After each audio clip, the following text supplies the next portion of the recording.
ஒரு ஊர்ல ஒரு ஆள் இருந்தான். கற்பனையிலேயே காலத்தை கடத்திக்கிட்டு இருந்தான். ஒரு நாள் ஒரு மரத்தடியில உட்காந்துருந்தான். அவனுக்கு பசிக்கிற மாதிரி தெரிஞ்சது. உடனே கற்பனையிலேயே சாப்பிட ஆரம்பிச்சுட்டான்.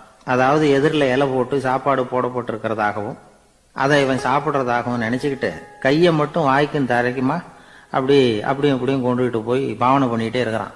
தூரத்துல இருந்து பாக்குறவங்களுக்கு இவன் ஏதோ பலமான விருந்து சாப்பிட்டுட்டு இருக்கிறான் அப்படின்னு தான் தோணும். அது மாதிரியே பண்ணிட்டு இருந்தான். அந்த வழியா ஒரு சன்னியாசி வந்துகிட்டு இருந்தார். இவனை பார்த்தார். என்ன இவன் இப்படி பண்ணிட்டு இருக்கிறானே அப்படின்னு நினைச்சாரு. கொஞ்ச நேரம் அவனையே உத்து பார்த்துக்கிட்டு இருந்தார். இவரை பார்த்ததும் அவன் இன்னமும் சுவாரஸ்யமா சாப்பிட ஆரம்பிச்சுட்டான். அப்பப்பா, என்ன இது, இந்த குழம்பு இவ்வளவு காரமா இருக்கு, என்னுடைய நாக்கே எரிஞ்சு போடும் போல இருக்க அப்படின்னு சொல்லிட்டு பக்கத்துல ஒரு குவளையை எடுத்து தண்ணி குடிக்கிறது மாதிரி பாவனை பண்றான். அப்பாடா, இப்போ கொஞ்சம் பரவாயில்ல அப்படின்னு சொல்லிட்டு குவளையை கீழே வைக்கிறது மாதிரி ஒரு பாவனை பண்றான். சன்னியாசி பார்த்தார். என்னப்பா, சாப்பாட்டுல காரம் அதிகமோ அப்படின்னார். ஆமா சுவாமி, ஞாபக மறதியில் கொஞ்சம் மிளகாய் அதிகமா சேர்த்துக்கிட்டேன் அப்படின்னா. சரி சாப்பிடு அப்படின்னு சொல்லிட்டார். அவன் சாப்பிட்டு முடிக்கிற வரைக்கும் பொறுமையா உட்காந்துருந்தார். அவன் அப்பாடா அப்படின்னு சொல்லிட்டு மறுபடியும் தண்ணி எடுத்து குடிச்சான். எல்லாம் கற்பனையிலேயே. அதுக்கப்புறம் சன்னியாசி பேச ஆரம்பிச்சார். இதை பாருப்பா, உன்னுடைய கற்பனையை நான் மெச்சுறேன். இருந்தாலும் உன் சாப்பாட்டுல ஒரு இனிப்பையும் வச்சிருக்கலாமே, ஏன் மிளகாய அளவுக்கு அதிகமா போட்டுட்டு அவஸ்தைப்படுறேன் அப்படின்னார். அவன் யோசிக்க ஆரம்பிச்சான். அதுக்கப்புறம் இவர் சொன்னார், இதை பாருப்பா, இனிமேல உன்னுடைய கற்பனையும் உயர்ந்ததாக இருக்கட்டும் அப்படின்னு உபதேசம் பண்ணிவிட்டு போனார். எப்பவும் உயர்வை பத்தியே சிந்திக்கணும். உயர்வு கிடைக்கலன்னா கூட அப்படி சிந்திக்கிறத நிறுத்தப்படாது அப்படிங்கிறார் திருவள்ளுவர். உள்ளுவது எல்லாம் உயர் உள்ளல், மற்ற அது தள்ளினும் தள்ளாமை நேர்த்து. ஊக்கம் இல்லாம உலகத்துல வாழ்ந்து பிரயோஜனம் இல்லை. அதனால உயர்வாகவே சிந்திக்கணும். அது நம்மளை ஊக்கப்படுத்தும். இது பெரிய ஒரு வாக்கு. இந்த உலகத்துல கற்பனையிலேயே வாழ்கிற சில கஞ்சர்களும் உண்டு. அதாவது 2 கஞ்சர்கள், 2 பேரும் பக்கத்து ஊர்ல இருந்தாங்க. பொங்கல் சமயம் ஒரு கஞ்சன் தன்னுடைய மகனை கூப்பிட்டான். இதோ பாருப்பா, பக்கத்து ஊர்ல என்னுடைய நண்பன் ஒருத்தன் இருக்கிறான். அவனுக்கு பொங்கல் பரிசு ஏதாவது கொடுக்கணும். நான் ஒரு 4 ஆட்டுக்குட்டியை தரேன், நீ கொண்டுகிட்டு போய் கொடுத்துட்டு வந்து விடுறியா அப்படின்னு கேட்டான். சரி, நான் புள்ள ஒரு பைய கையில் எடுத்துக்கோன்னா. அவன் எடுத்துக்கிட்டான். இந்த ஆட்டுக்குட்டி பிடிச்சிக்கோ அப்படின்னு சொல்லி ஒவ்வொன்னா போடுறேன் பார் அப்படின்னு சொல்லிட்டு 1 2 3 4 அப்படின்னு எண்ணிக்கிட்டே வெறும் சைகையாலேயே ஆட்டுக்குட்டியை பிடிச்சி போடுறது மாதிரி பாவனை பண்ணிட்டு இருக்கிறான். அவன் பிள்ளையும் அது ரொம்ப அக்கறையா வாங்கிக்கிறது மாதிரி வாங்கிட்டு அந்த பைய தூக்கிட்டு அடுத்த ஊருக்கு போறான். இவன் அங்க போய் சேர்ந்த நேரத்துல அந்த கஞ்சன் ஊர்ல இல்ல, எங்கேயோ வெளியில போயிருக்கிறான். அவனோட புள்ள மட்டும்தான் வீட்டுல இருந்தான். இவன் அவன்கிட்ட, இதை பாரு, எங்க அப்பா உங்க அப்பாவுக்கு ஆட்டுக்குட்டி கொடுத்து அனுப்பியிருக்கிறாரு, குடிச்சுக்கோ அப்படின்னு சொல்லி பாவனையிலேயே ஒவ்வொன்னா எடுத்து அவன்கிட்ட கொடுத்துட்டான். அவனும் வாங்கிட்டான் வாங்கறது மாதிரி. அப்புறம் சொன்னான், சரிப்பா, நானும் பதிலுக்கு ஏதாவது ஒன்னுகிட்ட கொடுக்கணும் இல்லையா, அதனால அந்த பைய புடி, ஒரு 10 எலுமிச்சம்பழம் தரேன், பதிலுக்கு அதை நீ எடுத்துட்டு போ அப்படின்னு சொல்லி கையாலேயே ஒவ்வொன்னா எடுத்து போடுறது மாதிரி பாவனை பண்ணிவிட்டான். அவனும் ரொம்ப நன்றி அப்படின்னு சொல்லிவிட்டு அதை வாங்கிட்டு போயிட்டான். கொஞ்ச நேரம் கழிச்சு வெளியில போயிருந்த அப்பங்காரன் திரும்பி வந்தான். புள்ள சொன்னான், அப்பா, உன்னோட நண்பர் அவருடைய மகன் மூலமா உனக்கு 6 ஆட்டுக்குட்டி கொடுத்து அனுப்பியிருந்தார். நானும் பதிலுக்கு ஒரு 10 எலுமிச்சம்பழம் கொடுத்து அனுப்பியிருக்கிறேன் அப்படின்னா. எப்படிடா கொடுத்தேன்னு கேட்டார் அப்பா. இப்படிதான் கொடுத்தேன்னு சொல்லி சைகையிலேயே காட்டினான். இதை பார்த்ததும் அப்பங்காரனுக்கு பயங்கரமா கோவம் வந்துட்டுது. பலார்னு அரைஞ்சுட்டான் பையனு. ஏன்பா அரைஞ்ச, 10 எலுமிச்சம்பழம் கொடுத்துட்டேனே அப்படிங்கிறதுக்காகவா அப்படின்னு கேட்டான். அது கூட பரவாயில்ல, நீ காட்டுற சைகையை பார்த்தா ஆரஞ்சு பழம் சைஸுக்கு இருக்குதே, அவ்வளவு பெருசா ஏன் கொடுத்த, அதுதான் எனக்கு கோபம் அப்படின்னா.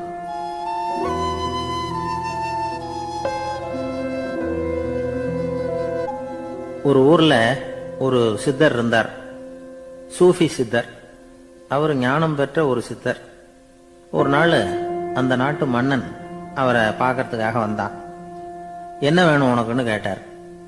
நான் கடவுளை பார்க்கணும், அதுக்கு நீங்க தான் உதவி பண்ணணும் அப்படின்னா அவன். சித்தர் கொஞ்சம் யோசனை பண்ணார். சரி, போயிட்டு நாளைக்கு வாங்கினார்.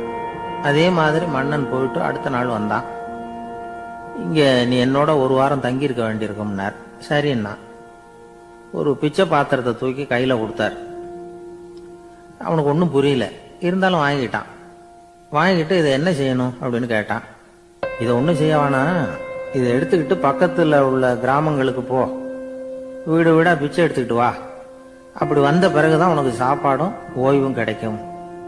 ஒரு வாரம் இப்படி செய், அதுக்கப்புறம் 8வது நாள் நாம கடவுளை பத்தி யோசிக்கலாம் அப்படின்னார். இப்படி ஒரு சொன்னதை கேட்டதும் அந்த அரசனுக்கு அதிர்ச்சி ஆயிட்டுது. ஒரு மாதிரி ஆயிட்டான். தன்னுடைய சொந்த நாட்டில் சொந்த குடிமக்கள் கிட்ட போய் பிச்சை எடுக்கிறதா அப்படின்னு யோசனை பண்ணி பார்த்தான். அதுக்கப்புறம் மெதுவா அவன் அந்த சித்தரை பார்த்தான். ஐயா, சொந்த நாட்டிலேயே பிச்சை எடுக்கிறதுன்னா எனக்கு ஒரு மாதிரியா இருக்கு, வெக்கமா இருக்கு. நான் வேணும்னா வெளி தேசத்துல எங்கேயாவது போய் பிச்சை எடுக்கவா அப்படின்னு கேட்டான். இதுக்கு அந்த சித்தர் ஒரு சம்மதிக்கல. இதோ பாரு, உன்னால பிச்சை எடுக்க முடியலன்னா பேசாம திரும்பி அரண்மனைக்கே போயிடு. அதுக்கப்புறம் கடவுளை பத்தி எல்லாம் பேசுறதுக்கு என்னை தேடிட்டு வரக்கூடாது அப்படின்னு விட்டார். மன்னன் தயங்கினான். இருந்தாலும் மனசை சரி பண்ணிட்டு சம்மதிச்சான். சரிங்க, ஒரு வாரம் இங்க தங்குறேன், நீங்க சொல்றது மாதிரி பக்கத்து கிராமங்களுக்கு போறேன், வீடு வீடா பிச்சை எடுக்கிறேன், வர்றேன் அப்படின்னா. ஒரு வாரம் தெரு தெருவா பிச்சை பாத்திரத்தோட அலைஞ்சான். சொந்த ஊர்ல சொந்த குடிமக்கள் கிட்ட பிச்சை எடுத்தான். 7 நாள் முடிஞ்சது. 8வது நாள் அந்த சித்தர் மன்னனை கூப்பிட்டார். இப்படி வாழ்னார். வந்தான். இனிமே நீ கடவுளை பத்தி என்கிட்ட கேட்கலாம்னார். இனிமே கேட்கறதுக்கு ஒண்ணுமே இல்லை சுவாமின்னா இவன். ஒரு வார காலம் பிச்சை எடுத்த பிறகுதான் கடவுளை காண முடியும் அப்படின்னு நான் கனவு கூட காணவில்லைன்னா. அப்படின்னா நீ பிச்சை எடுத்த காலத்துல அப்படி என்னதான் நடந்தது அப்படின்னு கேட்டார் அவரு. சுவாமி, ஒரு வார காலம் பிச்சை எடுத்ததுல என்னுடைய ஆணவம் அழிஞ்சுட்டுது. அது இப்ப இருக்கிற இடமே தெரியல. இப்ப அதை காணவே காணோம். பிச்சைக்காரனா இருந்தப்போ பெற்றதை மன்னனாக இருக்கும் போது பெற முடியாதுங்கிறத புரிஞ்சுக்கிட்டேன் அப்படின்னா மன்னன். அடக்கம் பிறந்தவுடன் தெய்வீக கதவுகள் திறந்து கொள்கின்றன அப்படிங்கிறார் ஓஷோ. நம்மால் ஒருத்தன் ஆணவம் அழியணுங்கிறதுக்காக ஒரு திருவோட்டை எடுத்துக்கிட்டு தெரு தெருவா பிச்சை எடுக்க ஆரம்பிச்சான். என்ன, தெய்வீக கதவுகள் திறந்துதா அப்படின்னு கேட்டார் ஒருத்தர். தெய்வீக கதவு திறக்கிறதுக்கு முன்னாடியே எங்க வீட்டு கதவு சாத்திக்கிட்டுதுன்னா. என்னடா சொல்றேன்னார்.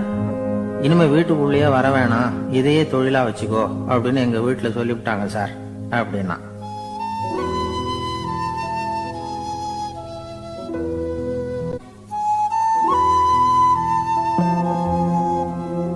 ஒரு பள்ளிக்கூடம் வகுப்பு நடந்துகிட்டு இருக்கு.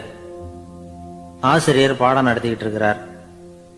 நடத்தி முடிச்ச உடனே கேட்டார், மாணவர்களே, இதுவரைக்கும் நான் நடத்தின பாடத்துல உங்களுக்கு ஏதாவது சந்தேகம் இருக்கா அப்படின்னு கேட்டார். அப்புறம் ஒவ்வொருத்தரா கேட்டார். ஒரு மாணவன் எழுந்திருச்சான். சார், எனக்கு சந்தேகம் எதுவுமே இல்லைன்னா. ஏன்னு கேட்டார். ஏன்னா எனக்கு நீங்க நடத்தின பாடம் தெளிவா புரிஞ்சுட்டுது, அதனால சந்தேகம் வரலன்னா. இன்னொரு மாணவன் எழுந்திருச்சான். சார், எனக்கும் சந்தேகம் எதுவும் இல்லைன்னா. ஏண்டான்னு கேட்டார்.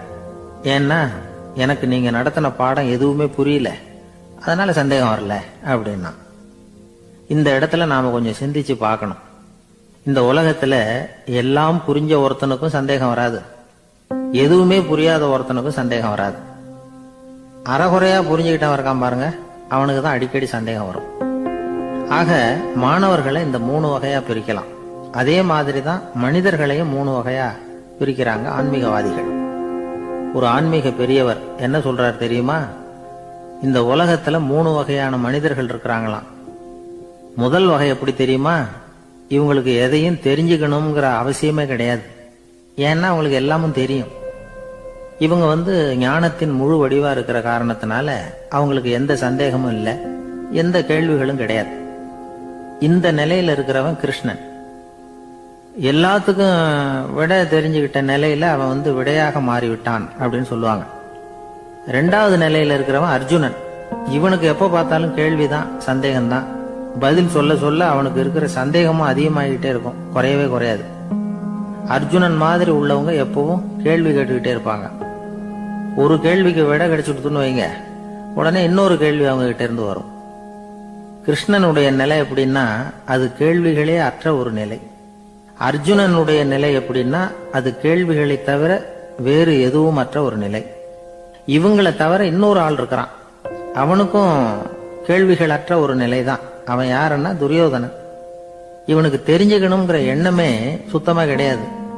ஆவலே இல்லைங்கிறதுனால அதை புரிஞ்சுக்கணுங்கிற அவசியமும் இல்லை. அதனால அவனுக்கு கேள்விகள் அற்ற ஒரு நிலையில அவன் இருந்துகிட்டு இருக்கிறான். எல்லா பதிலும் தெரிந்து கொண்ட நிலையில கிருஷ்ணனும் கேள்விகள் அற்ற நிலையில இருக்கிறான். தெரிஞ்சுக்கணுங்கிற ஆவலே இல்லாத துரியோதனனும் கேள்விகள் அற்ற நிலையிலேயே இருக்கிறான். இப்படியும் இல்லாம அப்படியும் இல்லாம ரெண்டும் கெட்ட நிலையில இருக்கிறானே, அவன் தான் அர்ஜுனன்.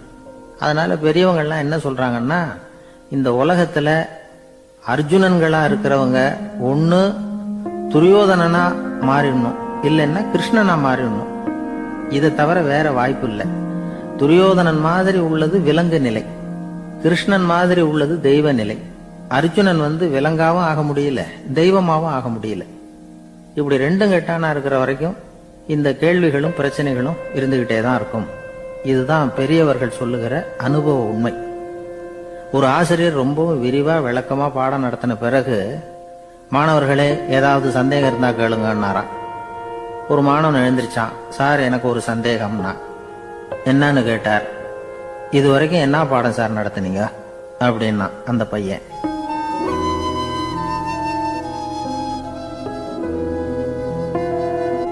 ஒரு ஊர்ல ஒரு மன்னர் இருந்தார். ஒரு நாள் அவருடைய அரசவைக்கு ஒரு ஓவியன் வந்தான். அவன் சீனா தேசத்திலிருந்து வந்தவன், தாவோ சிந்தனையாளன்.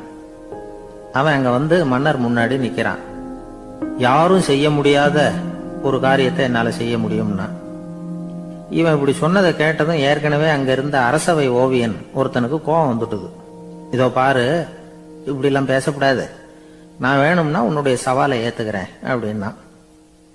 நாம 2 பேரும் ஓவியம் தீட்டுவோம், அதை பார்த்துட்டு நம்ம 2 பேர்ல யாரு சிறந்த ஓவியன் அப்படிங்கறத மன்னரே தீர்மானம் செய்யட்டும், என்ன சொல்ற அப்படின்னு கேட்டான் அவன். அவனும் சரின்னு ஒத்துக்கிட்டான். போட்டி ஆரம்பமாச்சு. அரசர் அவங்களுக்கு 2 சுவர்களை ஒதுக்கி கொடுத்தார். 6 மாச காலம் அவகாசம் கொடுத்தார். 2 ஓவியர்களும் அவங்கவங்க வேலையை ஆரம்பிச்சாங்க. இரவு பகலா வேலை செய்ய ஆரம்பிச்சுட்டாங்க. 6 மாசம் முடிஞ்சது. அரசர் பார்த்தார். முதல்ல தன்னுடைய அரசவை ஓவியர் தீட்டி இருந்த ஓவியத்தை பார்த்தார். ரொம்ப பிரமாதமா இருந்தது, பாராட்டினார். இதோ பாரு, உன்னுடைய ஓவியம் அற்புதமா இருக்கு, உயிரோட்டம் உள்ளதா இருக்குது, கலையின் உச்சமே இதுதான், இதை விட சிறந்த ஒரு ஓவியத்தை வேற யாராலையும் படைக்க முடியாது அப்படின்னார். அதுக்கப்புறம் அந்த சீன ஓவியன் கிட்ட போனார். எங்க உன்னுடைய ஓவியம்னு கேட்டார். திரைச்சீலையை விலக்கி விட்டு பாருங்கன்னா. மன்னர் அந்த திரைச்சீலையை விளக்குனார். உள்ள ஓவியம் இருக்க வேண்டிய இடம் கண்ணாடி மாதிரி தெரிஞ்சுது. அவன் அந்த 6 மாச காலமா அந்த சுவரை தேய்ச்சி தேய்ச்சி கண்ணாடி மாதிரி ஆக்கி வச்சிருக்கிறான். அதுக்கு நேரா எதிர் சுவர்ல அரசவை ஓவியன் தீட்டின ஓவியம் இருக்கு. அது எதிரில் இருந்த இந்த கண்ணாடியில பட்டு பிரதிபலிக்குது. மன்னர் யோசனை பண்ண ஆரம்பிச்சார். அப்புறம் அந்த சீன ஓவியனை பார்த்து கேட்டார். இதோ பாரு, நீ என்னுடைய ஆளை தோற்கடிச்சுட்ட அப்படிங்கறதுல சந்தேகம் இல்லை, ஆனாலும் எங்களை ஏமாத்தி இருக்கிற, எந்த ஓவியமும் நீ வரையிலையே அப்படின்னார். அரசே, இதுதான் உண்மையான ஓவியம், உயிருள்ள ஓவியம். இது மனோபாவங்களை பிரதிபலிக்கும், மாறுகின்ற காலங்களை அப்படியே காட்டும் அப்படின்னா அந்த சீன ஓவியன். கையால வரைகிற ஓவியங்கள்ல சலனம் இல்லை, கண்ணாடி அப்படி கிடையாது, சக்தியின் ஓட்டம் அதுல எப்பவும் இருந்துகிட்டே இருக்கும். கண்ணாடி மட்டுமே ஜீவன் உள்ள ஓவியமா இருக்க முடியுங்கிறத அந்த சீன ஓவியன் தெரிஞ்சு வச்சிருந்தான். ஏன்னா அவன் ஒரு தாவோ சிந்தனையாளன்.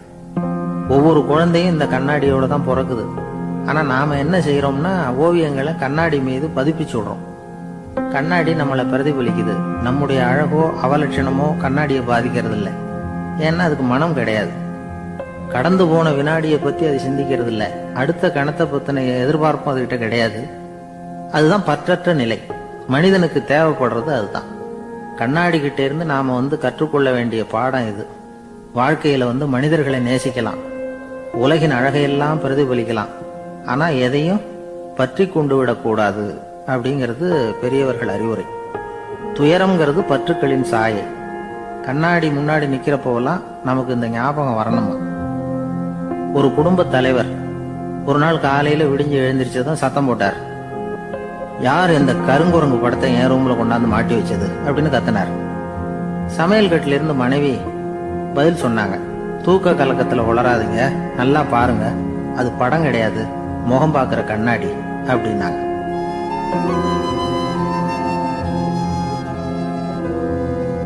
ஒரு ஆளு வேகமா நடந்து போய்கிட்டு இருந்தான். அவன் வேகமா நடக்கிறதுக்கு காரணம் வெயில் காலம், காலில் செருப்பு இல்லை, மணல் பாதை, அதுதான் வேகம். காலில் செருப்பும் இல்லாம கையில குடையும் இல்லாம அந்த ஆளு வெயில்ல நடந்து போய்கிட்டு இருக்கிறான். அந்த சமயத்துல இன்னொருத்தன் குதிரை மேல ஏறி அந்த வழியா வந்துகிட்டு இருக்கிறான். அவன் காலில் செருப்பும் இருந்தது, கையில குடையும் இருந்தது. நடந்து போய்கிட்டு இருந்தவன் அந்த குதிரை ஆசாமியை பார்த்து கேட்டான், ஐயா, நீங்களும் குதிரை மேல உட்காந்துக்கிட்டு போய்கிட்டு இருக்கிறீங்க, அப்படி இருக்கிறப்போ உங்களுக்கு அந்த செருப்பு என்னத்துக்கு, அதை எனக்கு கொடுத்து உதவலாமே அப்படின்னா. குதிரை மேல உட்காந்துருந்தவன் யோசனை பண்ணி பார்த்தான், இவன் சொல்றது நியாயம்தானே அப்படின்னு சொல்லி தன்னுடைய செருப்பை கழட்டி அந்த வழிபோக்கனுக்கு கொடுத்துட்டான். ரொம்ப நல்லதுங்க அப்படின்னு சொல்லி இவன் அதை வாங்கி காலில் மாட்டிக்கிட்டான். அதுக்கப்புறம் மறுபடியும் இவன் ஆரம்பிச்சான், ஐயா, நீங்க குதிரையில போறதுனால போக வேண்டிய இடத்துக்கு வேகமா போய் சேர்ந்துருவீங்க, அதனால உங்க கையில் அந்த குடை என்னத்துக்கு, நான் நடந்து போயிட்டு இருக்கிறவன் ரொம்ப நேரம் நடக்க வேண்டியிருக்கும் இந்த வெயில்ல, அதனால அந்த கொடையையும் எனக்கு கொடுங்களேன் அப்படின்னா. குதிரை வீரன் யோசனை பண்ணி பார்த்தான், இதுவும் நியாயம்தானே அப்படின்னு அவனுக்கு தோணுச்சு. உடனே இறக்கப்பட்டு தன் காலில் இருந்த செருப்பை கொடுத்தது மாதிரியே தன் கையில் இருந்த கொடையையும் இவங்கிட்ட கொடுத்துட்டான். அதுக்கப்புறம் அவன் நிம்மதியா புறப்பட்டான்.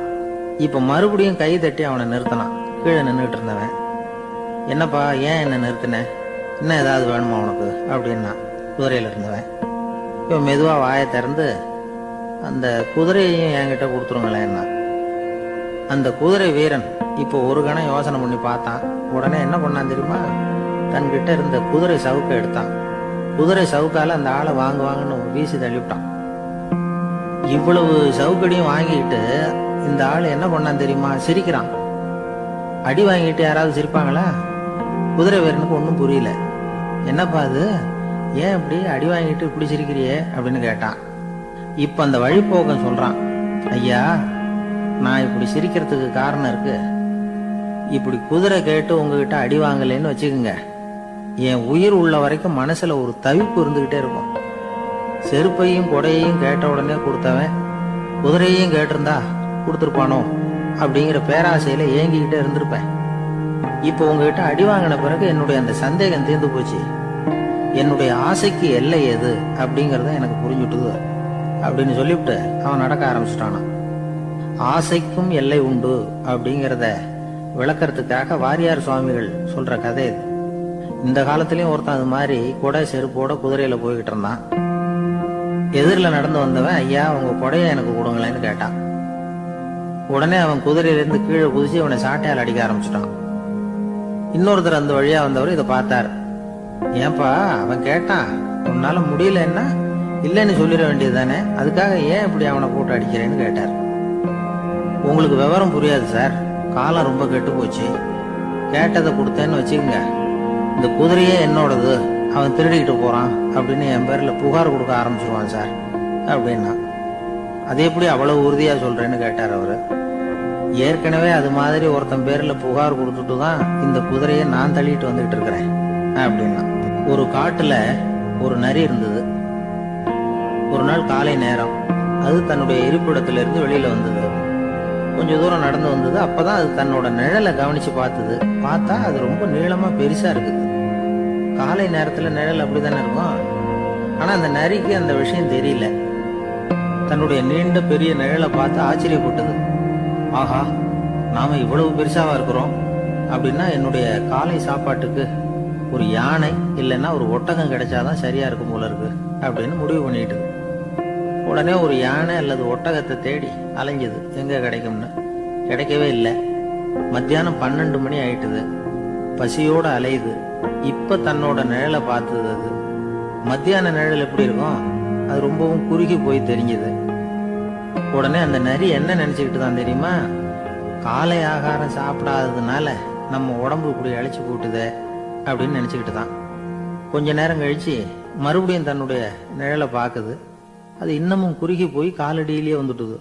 அதுக்கு பயமா போயிடுது. ஐயோ, இன்னும் கொஞ்ச நேரத்துல நாம இறந்துருவோம் போல இருக்க, இப்ப என்ன செய்யறது இந்த சமயத்துல ஒரு எறும்பு கிடைச்சா கூட போதும், அதை நம்ம காலை ஆகாரமா நினைச்சு சாப்பிட்டுள்ளாமே அப்படின்னு நினைச்சுதான். நம்முடைய நிழல் கூட நம்மள மாதிரியே தான் அடிக்கடி மாறிக்கிட்டே தான் இருக்குது. அது எப்பவும் ஒரே மாதிரி இருக்கிறது இல்ல. மனிதனுக்கு ஏற்படுகிற தன்முனைப்பு இருக்கு பாருங்க, ஈகோ, அது கூட ஒரு நிழல் மாதிரி தானா. அப்படி நினைக்க ஆரம்பிச்சுட்டா அதனால ஏதும் பிரச்சனை வராதான். தன்முனைப்பை நிழல் போலவே ஏற்றுக்கொள்ளுங்கள் அப்படிங்கிறது பெரியவங்க கருத்து. ஒரு காரியத்தை வெற்றிகரமா நல்ல விதமா செஞ்சு முடிக்கிறோம்னு வச்சுக்கோங்க, அந்த சமயத்துல ஒரு வித நுட்பமான தற்பெருமை நமக்குள்ள உண்டாகுது. இது இயற்கையானது, அதனால இது மேல பற்று வைக்கக்கூடாது. அப்படி வைக்க ஆரம்பிச்சுட்டா அந்த தற்பெருமை ஒரு நிரந்தர விருந்தாளியா நம்ம கிட்ட தங்கிக்கும். நம்ம நிழல் எப்படின்னு பாருங்க, நாம நடக்கும் பொழுது நம்ம பின்னாடியே வரும். தன்முனைப்பையும் அப்படியே நினைச்சுக்குங்க. நிழல் யாருக்கும் எந்த பிரச்சனையையும் உண்டாக்குறது இல்லை. ஆனா அந்த நிழலை கண்டே நாம பயப்பட ஆரம்பிச்சுட்டா நாம எதுலையும் வெற்றி காண முடியாது. நிழலோட சண்டை போடக்கூடாது. அது மாதிரி தன்முனைப்போடவும் நாம சண்டை போட வேண்டியதில்லை. இல்லாத ஒன்றோடு சண்டை போடுறது எப்படின்னா, அது இருட்டோட சண்டை போடுறது மாதிரி. நாம நிழல் கிடையாது, நம்ம கிட்ட இருக்கிற தன்முனைப்பு ஒரு நிழல். நம்ம நிழலையும் நமக்கு சமமா பாக்குறோம் பாருங்க, அங்கதான் சிக்கலே ஆரம்பம். இப்போ நாம நடந்து போய்கிட்டு இருக்கிறோம், நம்ம நிழல் தரையில விழுது. யாரோ ஒருத்தர் நம்ம நிழல் மேல காலை வச்சு நடந்து போறார். உடனே அவர்கிட்ட சண்டைக்கா போறோம், ஏண்டா என் நிழலை மிதிச்ச அப்படின்னு. நமக்கு தெரியும் அது நிழல் தாங்கிறது. அவர் உங்க மேல நடக்கல, உங்களுடைய நிழல் மேலதான் நடக்கிறார். அது மாதிரி உங்க தன்முனைப்பின் மேல யாராவது நடந்தா உங்களை அவமானப்படுத்துறதா நினைக்கிறீங்க. காரணம், நாமளும் நம்ம தன்முனைப்பும் ஒண்ணுங்கிற நினைப்பு தான் காரணம், மற்றபடி வேற ஒண்ணும் கிடையாது. நம்ம நிழல் மேல நடக்கிறவர் நம்மளை காயப்படுத்துறது இல்லை. தன்முனைப்பை வேண்டாத ஒன்னாவும் பார்க்க வேண்டியதில்லை. அது இயற்கை. நிழலை உங்க முன்னாடி வைக்க வேணாம், அது உங்க பின்னாடியே இருக்கட்டும். நிழலின் நிழலாகி விடாதீர்கள், நீங்கள் நீங்களாகவே இருங்கள். இதுதான் சான்றோர் சிந்தனை. ஒரு பேருந்துல ஒரே நெரிசல். ஒருத்தர் பக்கத்துல நின்றுகிட்டு இருந்தவர்கிட்ட ரொம்ப பணிவா விசாரிச்சார், ஏன் சார் நீங்க ஏதாவது பெரிய உத்தியோகத்துல இருக்கிறீங்களா அப்படின்னார். அப்படிலாம் ஒண்ணும் இல்லைங்கன்னார் அவரு.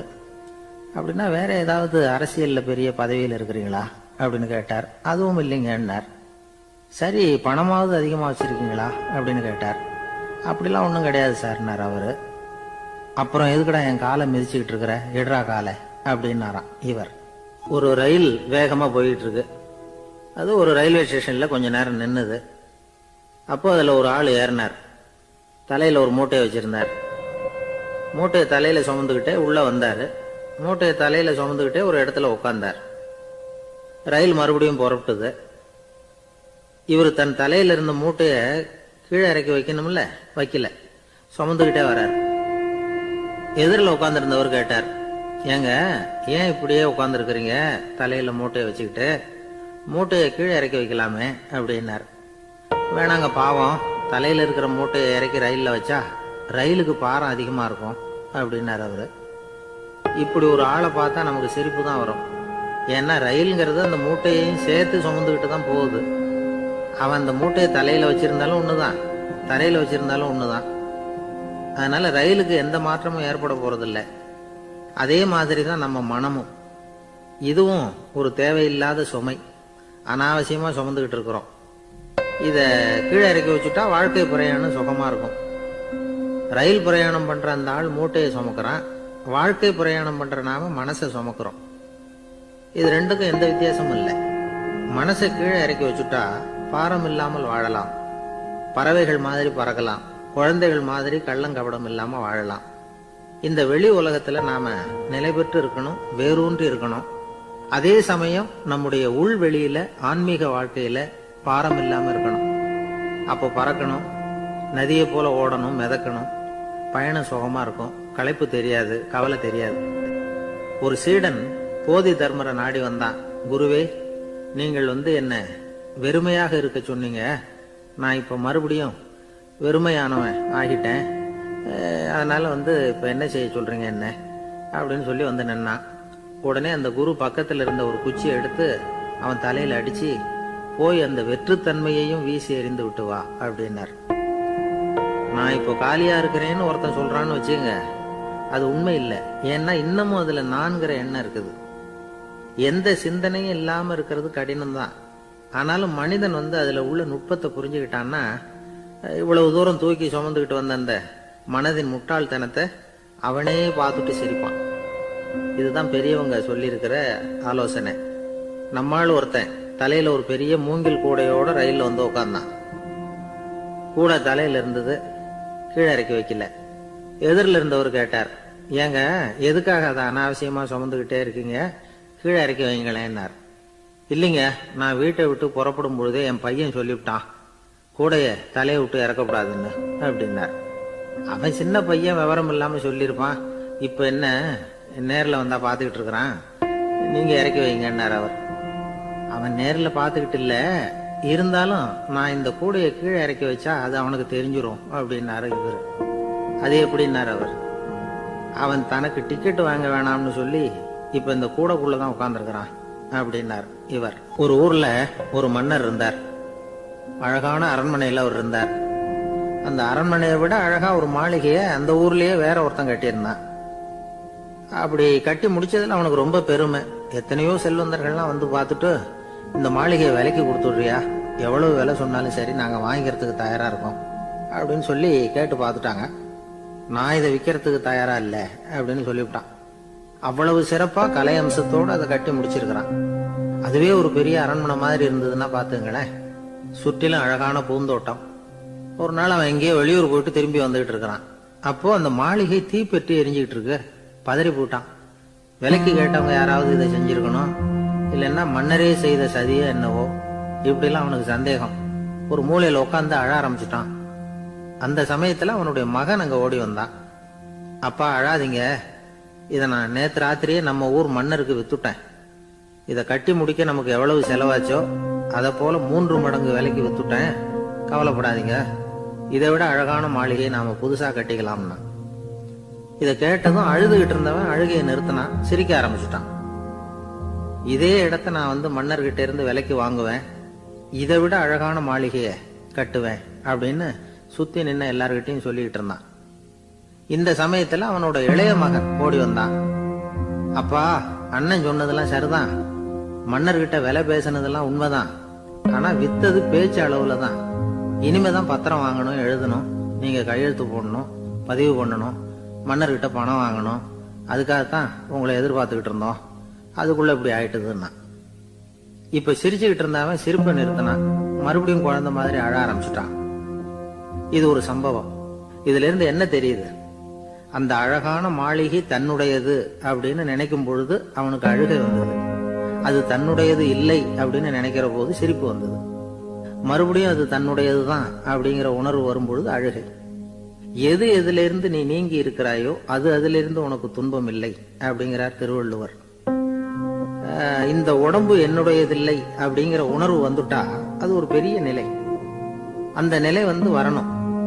எல்லாத்தையும் பயன்படுத்திக்கலாம், ஆனா பற்றுல விழுந்துடக்கூடாது. உலகத்தில் இருங்கள், ஆனால் உலகத்தவராக இருக்காதீர்கள். உலகிற்குள் இருங்கள், உலகம் உங்களுக்குள் வந்துவிட அனுமதிக்காதீர்கள். விலகி இருங்கள், விழித்திருங்கள், மௌனமாய் பார்த்திருங்கள் அப்படிங்கிறது சான்றோர் கருத்து. செய்ய வேண்டிய கடமையிலிருந்து விலகி இருக்கிறவர்கள் நம்ம கிட்ட நிறைய பேர் உண்டு. அப்படிப்பட்ட ஒருத்தர் டாக்டர் கிட்ட போனார். டாக்டர், நான் ஒரு கவர்மெண்ட் ஆபீஸ்ல வேலை பார்க்கிறேன், எனக்கு ஒரே அசதியா இருக்கு, என்னை சோதிச்சு பாருங்க, ஆலோசனை சொல்லுங்க ஏதாவதுன்னார். டாக்டர் அவரை பரிசோதனை பண்ணி பார்த்துட்டு சொன்னார், இதோ பாரு, உனக்கு இப்போ தேவைப்படுறது முழு ஓய்வு. நீ எவ்வளவு சீக்கிரமா ஆபீஸுக்கு போறியோ அவ்வளவுக்கு உனக்கு நல்லது அப்படின்னாராம்.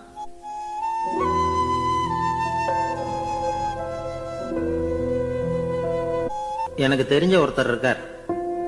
அவரு ஒரு பெரிய காவல்துறை அதிகாரி, ரொம்ப கண்டிப்பானவர். அவரை கண்டாவே எல்லாரும் பயப்படுவாங்க.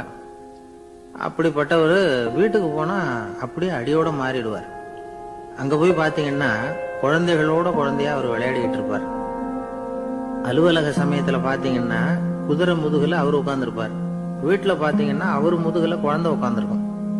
அவரு குதிரை மாதிரி போயிட்டு இருப்பார். இது எப்படிங்க முடியுது உங்களால அப்படின்னு கேட்டாங்க. அது ஒண்ணுமில்ல, இங்க வீட்டுக்கு வந்த உடனே என்னோட மனசை தனியா எடுத்து வச்சிருவேன் அப்படின்னார். அது என்னங்க உங்க சட்டப்பயிலியா இருக்குது மனசு, அது தனியா எடுத்து வைக்கிறதுக்கு அப்படின்னு கேட்டாங்க. அப்படி இல்லைங்க, இது ஒரு பயிற்சி, மனப்பயிற்சி, அவ்வளவுதான் அப்படின்னார். இப்படி சமயம் பார்த்து மனசை தனியா வச்சுட தெரிஞ்சவங்க வாழ்க்கையில எப்பவும் உற்சாகமா இருப்பாங்க அப்படிங்கிறது பெரியவங்க கருத்து. ஒரு டாக்டர் ஆஸ்பத்திரியில் இருக்கிற வரைக்கும் டாக்டரா இருக்கலாம், அவர் மனைவிட்டையும் அவர் டாக்டரா இருக்க வேண்டிய அவசியம் இல்லை. ஒரு வக்கீல் கோர்ட்ல இருக்கிற வரைக்கும் வக்கீலா இருக்கலாம், வீட்டுக்கு வந்ததுக்கு அப்புறமும் வக்கீலா இருக்க வேண்டிய அவசியம் கிடையாது. வீட்டுல குழந்தைகள் கிட்ட விளையாடும் பொழுதும் அதுகள் கிட்ட ஃபீஸ் கேட்டுட்டு இருக்க கூடாது. நாம எப்படி இருக்கணும்னு பெரியவங்க சொல்றாங்கன்னா, மனசோட சேரப்படாதான், அப்படி சேராம வாழ்க்கையை கவனிக்கணுமா. மனசை அப்படியே தனியா எடுத்து பக்கத்துல வச்சுடணும். அப்படின்னா அதை அப்படியே தூக்கி எறிஞ்சுடு அப்படின்னு அர்த்தம் இல்லை. ஏன்னா மனசுங்கிறது நமக்கு உபயோகப்படக்கூடிய ஒண்ணுதான். எப்ப எப்போ அது தேவையோ அப்பப்போ எடுத்து உபயோகப்படுத்திக்கணும். தேவைப்படுறப்போ எடுத்து கண்ணாடியை மாட்டிக்கிறோம்ல, படிக்கும் பொழுது கண்ணாடி தேவைப்படுது, எடுத்து மாட்டிக்கிறோம் இல்லையா, அது மாதிரி கணக்கு போடுறதுக்கு மனசு தேவை. கடைக்கு போய் ஒரு பொருள் வாங்குறோம், காசு கொடுக்குறோம், மீதி சில்லறை சரியா இருக்கா அப்படின்னு எண்ணி பார்த்து வாங்க வேண்டியிருக்கு. அந்த சமயத்துல மனசை எடுத்து தனியா வச்சுட்டேன் அப்படின்னு சொல்லிட்டு இருக்க கூடாது. பரீட்சைக்கு படிக்க வேண்டியிருக்குது, படிச்சதையெல்லாம் அப்படியே நினைவுல வச்சுக்க வேண்டியிருக்கு, அந்த சமயத்துல மனசை தூக்கி எறிஞ்சுட்டேன் சார் அப்படின்னு சொல்லிட்டு இருக்க கூடாது. அப்படி சொன்னா பரீட்சை நம்மளை தூக்கி எறிஞ்சிடும். அதனால தேவைப்படுறப்போ மனசை உபயோகப்படுத்தணும், தேவையில்லாதப்போ அது தனியா ஓய்வு எடுத்துக்க விட்டுடணும். இப்படி நாம பழக்கப்படுத்திக்கிட்டா வாழ்க்கைங்கிறது நமக்கு புதுசா தெரியுமா. மனசுக்கும் ஒரு சக்தி கிடைக்கும். எந்திரங்களுக்கு ஓய்வு கொடுக்கற மாதிரி மனசுக்கும் ஓய்வு கொடுக்கணும், இல்லைன்னா அது களைச்சு போயிடும். குழந்தைகள் மனசை சுமந்துகிட்டு இருக்கிறது இல்ல, இது முதியவர்கள் குழந்தைகள் கிட்டே இருந்து கத்துக்க வேண்டிய ஒரு பாடம். ஆனாலும் இந்த கால குழந்தைகள் கிட்ட ரொம்ப எச்சரிக்கையா இருக்க வேண்டியிருக்கு. ஒரு தாத்தாவும் பேரனும் விளையாடிக்கிட்டு இருக்கிறாங்க. தாத்தா, எனக்கு சைக்கிள் ஓட்ட கத்து கொடு அப்படிங்கிறான் பேரன். சைக்கிள் உயரம் கூட இல்ல, அதுக்குள்ள சைக்கிள் ஓட்டணுமா அப்படின்னாரு தாத்தா. ஏன் தாத்தா, ரயில் ஓட்டுறாரே, அவர் என்ன ரயில் நீளமா இருக்கார் அப்படின்னு கேட்டானா அந்த பையன்.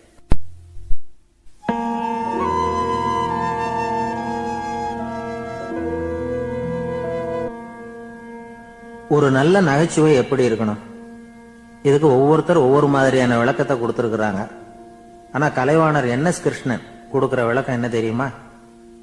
நகைச்சுவைங்கிறது அடுத்தவங்களுக்கு துன்பம் கொடுக்காம இருக்கணும், அடுத்தவங்க மனசை புண்படுத்தக்கூடாது, அதுதான் சிறந்த நகைச்சுவை அப்படிங்கிறார். அதுக்கு அவர் உதாரணமும் கொடுக்கிறார். ஒரு ஏரி ஓரமா 2 பசங்க நடந்து போயிட்டு இருக்கிறாங்க. அதுல ஒருத்தன் பணக்கார வீட்டு பையன், இன்னொருத்தன் ஏழை. இவங்க 2 பேரும் போயிட்டு இருக்கிறாங்க. வழியில ஒரு இடத்துல ஒரு ஜோடி செருப்பு இவங்க கண்ணுல படுது.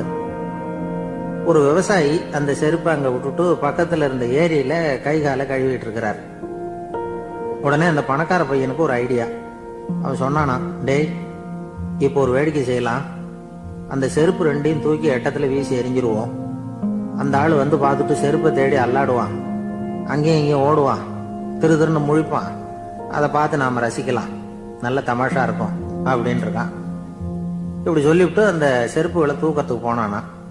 கொஞ்சம் பொறு அப்படின்னானா அந்த ஏழை பையன். ஏன்னு கேட்டிருக்கான் அவன். இப்போ அந்த ஏழை பையன் சொன்னானா, நீ சொல்றது ஒன்றும் வேடிக்கை கிடையாது, உன்னோட செருப்பு தொலைஞ்சா உன் அப்பா உடனே உனக்கு வேற செருப்பு வாங்கி கொடுத்துருவார். ஆனா அந்த ஆளுக்கு இந்த செருப்பு தொலைஞ்சதுன்னா வேற புதுசா வாங்கறதுக்கு வாயையும் வயத்தையும் கட்டி பணத்தை சேர்க்க வேண்டியிருக்கும். அதனால நான் ஒரு வேடிக்கை சொல்றேன், அது மாதிரி செய், அது இன்னமும் தமாஷா இருக்கும் அப்படின்னானா. எப்படி அது சொல்லுன்னு இருக்கான் அவன். செருப்பு 2ம் அது இருக்கிற இடத்துலயே இருக்கட்டும், உன் சட்ட பையிலிருந்து ஒரே ஒரு ₹1 நாணயத்தை எடு, அதை அந்த செருப்பு மேல அதோட குதிகால் பகுதியில வச்சுட்டு நாம 2 பேரும் அந்த மரத்துக்கு பின்னாடி ஓடி போய் மறைஞ்சு நின்னுக்குவோம், அப்புறம் பாரு வேடிக்கை அப்படின்னா. அதே மாதிரி ₹1 காசு செருப்பு மேல வச்சுட்டு இவங்க 2 பேரும் மறைஞ்சு நின்னுக்கிட்டாங்க. கொஞ்ச நேரத்துல அந்த விவசாயி வந்தார். காலில் உள்ள மண்ணை தட்டிவிட்டு செருப்பை மாட்டுறதுக்காக போனார். அங்கிருந்த காசு கண்ணுல போட்டுட்டுது. அவருக்கு ஆச்சரியமா போச்சு. அதை கையில எடுத்து பாக்குறார், 4 பக்கமும் திரும்பி திரும்பி பாக்குறார், யார் இதை வச்சிருப்பான்னு. கடைசியில ஆகாயத்தை பாக்குறார். ஆண்டவா, இது உன்னோட கருணை தான், நீ தான் யாரோ புண்ணியவான் மனசுல தர்மம் பண்ற எண்ணத்தை உண்டாக்கி இருக்கிற, அந்த புண்ணியவான் நல்லா இருக்கணும் அப்படின்னு வாழ்த்தி அந்த காசை கண்ணுல ஒத்திக்கிட்டாராம். மறைஞ்சிருந்து பார்த்துக்கிட்டு இருந்த ஏழை பையன் இப்படி சொன்னான், பாத்தியா, உன்னை புண்ணியவான்னு வாழ்த்திக்கிட்டு போறார் அந்த ஆள், அவருக்கும் சந்தோஷம், அதை பார்த்து நமக்கும் சந்தோஷம். உனக்கு 1 ரூபாங்கிறது ஒரு பெரிய விஷயம் இல்லை, ஆனா அதனால நமக்கு கிடைச்சிருக்கிற மகிழ்ச்சி ரொம்ப உயர்வானது அப்படின்னு நானும். வேடிக்கையும் கிண்டலும் இது மாதிரி அடுத்தவங்களுக்கு இடைஞ்சலா இல்லாம இருக்கணும் அப்படிங்கிறார் கலைவாணர். ஆனா பாருங்க, அவருக்கே இடைஞ்சலா வர்ற விஷயங்களை கூட அவர் வேடிக்கையா தான் எடுத்துக்கிட்டாராம். ஒரு தடவை ஒருத்தர் கலைவாணர்கிட்ட வந்து, ஐயா என் குழந்தை செத்து போச்சு அப்படின்னு சொல்லி அழுதாராம். உடனே இவர் அவருக்கு 100 ரூபா பணத்தை கொடுத்து, இந்தாங்க அடக்கம் செய்யுங்க அப்படின்னு சொல்லி அனுப்பி வச்சாராம். 1 வருஷம் கழிச்சு மறுபடியும் அதே ஆள் வந்திருக்கார். இவர் மறந்துருப்பாருங்கிற நினைப்புல, அண்ணே என் குழந்தை இறந்து போச்சுண்ணே அப்படின்னாராம். இவர் மறுபடியும் 100 ரூபாய் கொடுத்து ஆறுதல் சொல்லி அனுப்பி வச்சாராம். 7-8 மாசம் கழிச்சு மறுபடியும் அதே ஆள் வந்திருக்கார். அவர் வாயை திறக்கிறதுக்கு முன்னாடியே இவர் 100 ரூபாய் அவர் கையில வச்சு, போன 2 தடவை தான் குழந்தை செத்து போச்சு, இந்த தடவையாவது அதை சாகாம காப்பாத்தி விடு அப்படின்னு சொல்லி அனுப்பி வச்சாராம். அதுக்கப்புறம் அந்த ஆள் வர்றதே இல்லையா. ஒரு ஊர்ல ஒரு ஆள் இருந்தான், தையல் கடை வச்சிருந்தான். அவன்கிட்ட ஒருத்தன் ஒரு சட்டை துணி எடுத்து கொடுத்து தைக்க சொல்லியிருந்தான். வர்ற சனிக்கிழமை வா, வந்து வாங்கிட்டு போ அப்படின்னு அவன் சொல்லியிருந்தான். அதே மாதிரி அவன் வந்தான். அவன் தச்சு வச்சிருந்த சட்டையை கொடுத்தான். இவன் வாங்கி அங்கேயே போட்டு பார்த்தான். கை நீளம் ஒண்ணுக்கு ஒண்ணு வித்தியாசமா இருந்தது. வலது கை இடது பக்கத்தை விட நீளம் குறைச்சலா இருந்தது. இவன் முணுமுணுக்க ஆரம்பிச்சிட்டான், என்ன இது இப்படி தச்சு விட்டியே அப்படின்னு. இதுக்கு அவன் சொன்னான், ஐயய்ய இதுக்காகவா சங்கடப்படுறீங்க, வலது கையை மட்டும் கொஞ்சம் உள்ள இழுத்தாப்புல வச்சுக்கிட்டீங்கன்னா சரியா போடும், மற்றபடி அந்த சட்டையில உள்ள கலை அம்சத்தை கவனிங்க, எவ்வளவு அற்புதமா தைச்சிருக்கேன் பாருங்க, ஒரு சின்ன குறைய பொருட்படுத்தாதீங்க, நான் சொன்னது மாதிரி கையை கொஞ்சம் உள்ள இழுத்து வச்சுக்கிட்டு நீங்க பாட்டுக்கு நடந்து போங்க, ஜோரா இருக்கும் அப்படின்னா. அவனும் யோசனை பண்ணி பார்த்தான். சரியான யோசனையா தான் தோணுச்சு. கொஞ்சம் முயற்சி பண்ணி வலது கையை உள்ள இழுத்து சட்டை சரியா இருக்கிறது மாதிரி பண்ணிட்டான். இப்போ மறுபடியும் ஒரு பிரச்சனை. வலது கையை உள்ள இழுத்த மாதிரி வச்சுக்கிட்டதும் முதுகு பக்கம் கொஞ்சம் துணி தளர்ந்து தொங்குறது மாதிரி ஆயிட்டுது. என்ன இது முதுகு பக்கம் துணி குவிஞ்சுட்டுதே, அப்படியே தொங்குறது மாதிரி இருக்க அப்படின்னு அவன் மறுபடியும் ஆரம்பிச்சான். ஐயா இதுக்காகவா கவலைப்படுறீங்க, உடம்பு அதுக்கு தகுந்த மாதிரி கொஞ்சம் வளைச்சுக்கிட்டா போச்சு, இதுக்காக அந்த அழகான தையலை பிரிச்சு அதுல உள்ள கலை அம்சத்தை கெடுக்கிறதுக்கு என் மனசு இடம் கொடுக்கல, எவ்வளவுக்கு தளர்த்தியா இருக்கோ அவ்வளவுக்கு கொஞ்சம் உடம்ப வளைச்சி அப்படியே வச்சுங்க சரியா போடும் அப்படின்னா. இதுவும் நல்ல யோசனையா போடுது அப்படின்னு நினைச்சான் அவன். சரின்னு சொல்லிவிட்டு புறப்பட்டான். தெருவில் இறங்கினான். கையை கொஞ்சம் உள்ள இழுத்தான், உடம்ப கொஞ்சம் வளைச்சி வச்சுக்கிட்டான், சட்டைக்கு தகுந்த மாதிரி பண்ணிட்டான். அப்படியே மெதுவா நடந்து போனான். இப்போ எதிரில் இன்னொருத்தன் வந்தான். இவனை பார்த்தான். இவன் போட்டிருக்கிற சட்டைய பார்த்தான். ஆஹா அற்புதமா இருக்கு. நான் சும்மா சொல்லக்கூடாது, ரொம்ப நல்லா இருக்குது இது, நிச்சயமா இது இந்த ஊர் மேல தெருவில் ஒருத்தன் இருக்கிறானே அவன் தைச்சதா தான் இருக்கணும் அப்படின்னு நானான். இதை கேட்டதும் உனக்கு ஆச்சரியம் ரொம்ப. எப்படி அவ்வளவு கரெக்டா கண்டுபிடிச்சிங்க அப்படின்னு கேட்டிருக்கான். இதுக்கு அந்த வழிபோக்கன் சொன்னானா, அவன் ரொம்ப கெட்டிக்காரன், உங்களை மாதிரி உடம்பும் கையும் வளைஞ்சு போன ஒரு ஆளுக்கு அவனை தவிர வேற யாராலையும் இவ்வளவு பொருத்தமான சட்டையை தைக்க முடியாது அப்படின்னு பாருங்க. அவனுக்காக இவன் அனுசரிக்க போய் இவனோட நிலைமை எப்படி ஆயிட்டு பாருங்க. இதே மாதிரிதான் சில சடங்குகளும் சம்பிரதாயங்களும் நம்மளை கோமாளி ஆக்கி விட்டுரும். எதுவா இருந்தாலும் அதுல அறிவுபூர்வமான அணுகுமுறை அவசியம். ஒரு நர்ஸ் அவசரமா ஓடி வந்து டாக்டர் கிட்ட சொல்லிச்சான், டாக்டர் ஒரு தப்பு நடந்து போச்சு, 10ஆம் நம்பர் பெட்ல இருக்கிற பேஷண்ட்டுக்கு காலில் ஆபரேஷன் பண்றதுக்கு பதிலா கையில் ஆபரேஷன் பண்ணிவிட்டீங்க, கையை ஆபரேஷன் பண்ண வேண்டிய ஆள் 7ஆம் நம்பர் பெட்ல இருக்கார் அப்படின்னு தான். இதுக்கு அவர் பதட்டப்படாம சொன்னாராம், பரவாயில்ல இவரை தூக்கி 7ஆம் நம்பர் பெட்ல போட்டுரு அப்படின்னாராம்.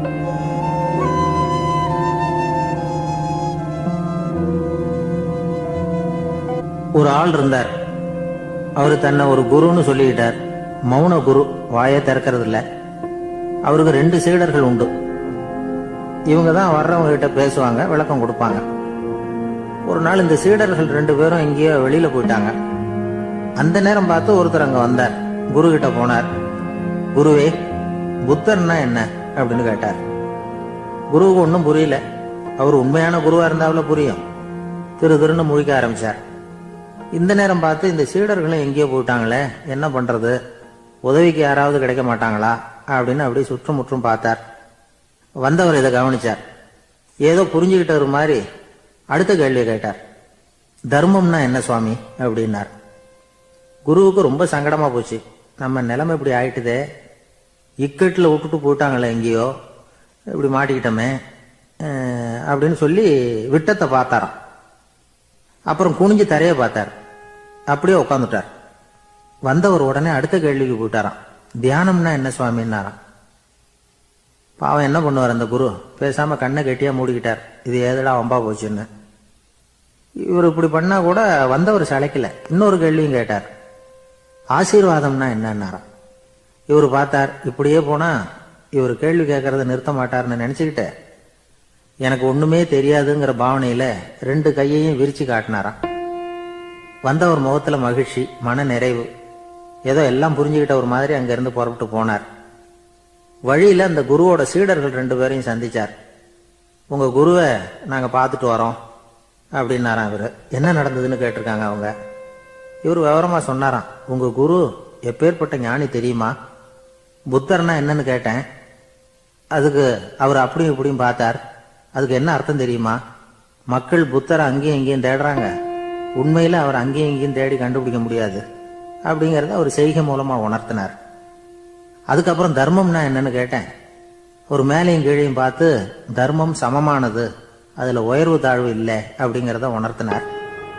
அதுக்கப்புறம் தியானம்னா என்னன்னு கேட்டேன். கண்ணை மூடிக்கிட்டார். கண்ணை மூடி காணும் அற்புதம் அதுங்கிறத புரிஞ்சுக்கிட்டேன்.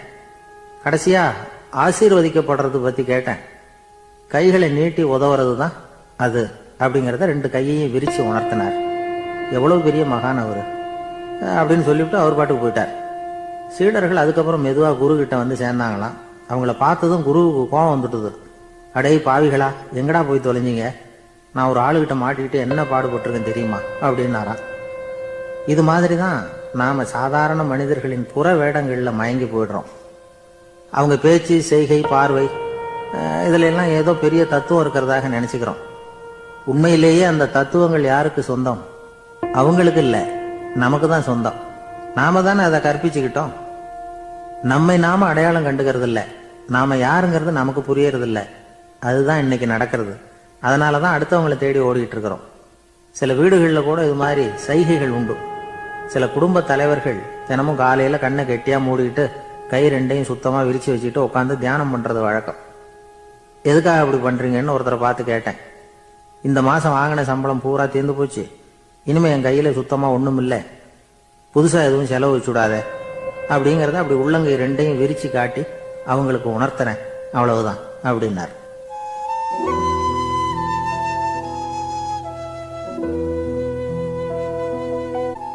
ஒரு பெரிய நினைவு மண்டபம். அதுக்கு முன்னாடி ஒரு அப்பாவும் பிள்ளையும் நின்றுகிட்டு இருக்கிறாங்க. அந்த வழியா போறவங்க வர்றவங்க எல்லாம் அந்த இடத்துல நின்று அது என்ன மண்டபம் அப்படின்னு விசாரிக்க ஆரம்பிச்சாங்க. அந்த அப்பாவும் பிள்ளையும் தான் வர்றவங்களுக்கெல்லாம் விவரம் சொல்லிட்டு இருக்கிறாங்க. அதாவது இந்த இடத்துல ஒரு பெரிய மகான் சமாதி ஆயிருக்கார், அவர் சமாதியான இடத்துல இந்த நினைவு மண்டபத்தை கட்டியிருக்கிறோம் அப்படின்னாங்க. ஊரு பூரா இந்த செய்தி பரவிச்சு. நிறைய பேர் அந்த இடத்தை தேடி வர ஆரம்பிச்சாங்க. இங்க வந்து கொஞ்ச நேரம் உட்காந்துட்டு போனா மனசுக்கு ஒரு நிம்மதி கிடைக்குது அப்படின்னாங்க. அங்க இருந்த உண்டியல்ல நிறைய காசு போட்டுட்டு போறாங்க. பணம் கிடுகிடுன்னு நிறைய சேர ஆரம்பிச்சுட்டுது. பணம் நிறைய சேர்ந்த உடனே அந்த அப்பாவுக்கும் பிள்ளைக்கும் தகராறு வந்துட்டுது. பணம் சேர்ந்தாலே சொத்து தகராறு வரத்தானே செய்யும், அது மாதிரி வந்துட்டுது. பையன் அடிக்கடி நிறைய பணம் கேட்க ஆரம்பிச்சான். அப்பா பார்த்தார், யோசனை பண்ணார், ஒரு முடிவுக்கு வந்தார். ஒரு நாள் பையனை கூப்பிட்டார். இதை பாருப்பா, நமக்குள்ள தகராறு வேணாம். அப்பாவும் பிள்ளையும் இப்படி சண்டை போட்டுக்கிட்டா பாக்குறவங்க தப்பா நினைப்பாங்க. அதனால நமக்குள்ள சமரசமா இதை தீர்த்துக்குவோம், என்ன சொல்ற அப்படின்னார் அப்பா. சரி நான் பையன். உடனே அந்த அப்பா என்ன பண்ணார் தெரியுமா? மகன் கிட்ட கொஞ்சம் பணத்தை கொடுத்தார். தன்கிட்ட இருந்த ஒரு கழுதையையும் கொடுத்தார். இதை வச்சு நீ பொழைச்சிக்கோ அப்படின்னு சொல்லி அனுப்பி வச்சுட்டார். மகன் அந்த கழுதையை இழுத்துக்கிட்டு அடுத்த ஊருக்கு போனான். வழியிலேயே அந்த கழுதை செத்து போச்சு. உடனே என்ன பண்ணலாம்னு யோசனை பண்ணான். ஒரு ஐடியா வந்தது. அந்த கழுதைய ஒரு சாலை ஓரமா புதைச்சான். கையில் இருந்த பணத்தை வச்சு அந்த இடத்துல ஒரு கல் மண்டபம் கட்டினான். அந்த வழியா 2 பேர் வந்தாங்க. இது என்ன மண்டபம்னு விசாரிச்சாங்க. இந்த இடத்துல ஒரு பெரிய மகான் சமாதி ஆயிருக்கிறார் அப்படின்னா. இந்த செய்தி ஊர் பூரா பரவ ஆரம்பிச்சுட்டுது. நிறைய பேர் வந்து போக ஆரம்பிச்சாங்க. இங்க வந்தா மனசுக்கு ஒரு பெரிய நிம்மதி கிடைக்குது அப்படின்னு வேற சொல்ல ஆரம்பிச்சாங்க. வர வர கூட்டம் அதிகமா வர ஆரம்பிச்சுட்டுது. உண்டியல்ல பணம் நிறைய சேர்ந்துட்டுது. நகையெல்லாம் கூட கழட்டி காணிக்கையா போட ஆரம்பிச்சுட்டாங்க. அப்பாவை விட மகன் பெரிய ஆளாயிட்டான். இதை கேள்விப்பட்டார் அப்பா. பையனை பார்த்துட்டு வரலாம்னு ஒரு நாள் புறப்பட்டு வந்தார். பையன் ஓஹோன்னு இருக்கிறான். பங்களா, காரு எல்லாம் வந்துட்டுது. எப்படிடா இந்த அளவுக்கு ஆனே அப்படின்னு விசாரிச்சார். அப்பா, எல்லாம் உங்க ஆசீர்வாதம் தான். நீங்க கொடுத்த மூலதனத்தை வச்சுதான் இவ்வளவும் சம்பாதிச்சேன் அப்படின்னு நான் பையன். அது எப்படிறான்னு விசாரிச்சார். அப்பா, நீங்க ஒரு கழுத குட்டியும் கொஞ்சம் பணமும் என்கிட்ட கொடுத்து அனுப்பி வச்சிங்க. அதை எடுத்துக்கிட்டு வந்தேன். வர்ற வழியில் அந்த கழுதை செத்து போச்சு. உடனே யோசனை பண்ணேன். அந்த கழுதையை இந்த இடத்துல புதைச்சேன். கையில் இருந்த பணத்தை வச்சு மண்டபம் கட்டினேன். மகான் ஒருத்தர் சமாதி ஆயிருக்கார் அப்படின்னு வதந்தியை கிளப்பி விட்டேன். ஜனங்கள்லாம் ஏமாந்து போய் காசை கொண்டாந்து போட ஆரம்பிச்சிட்டாங்க. நான் பொழைச்சிக்கிட்டு இருக்கிறேன் அப்படின்னா. இப்போதான்டா நீ என் புள்ள அப்படின்னு சொல்லி சந்தோஷப்பட்டாரான் அந்த அப்பா. ஏன் அப்படி சொல்றீங்கன்னு கேட்டிருக்கான் பையன். கழுத குட்டியை புதைச்சி மண்டபம் கட்டியிருக்கிற நீ, ஏற்கனவே நம்ம ஊர்ல நாம கட்டியிருக்கிறோமே மண்டபம், அது இந்த கழுதையோட அம்மாவை புதைச்ச இடம். மகான் சமாதி ஆயிருக்காருன்னு நானும் சும்மா கப்சா தான் விட்டுக்கிட்டு இருக்கேன் அப்படின்னாரான் அப்பா. முட்டாள் ஜனங்களை நினைச்சு அந்த 2 பேரும் சத்தம் போட்டு சிரிச்சாங்களாம். மனுஷனை மனுஷன் ஏமாத்துறது ரொம்ப சுலபம்.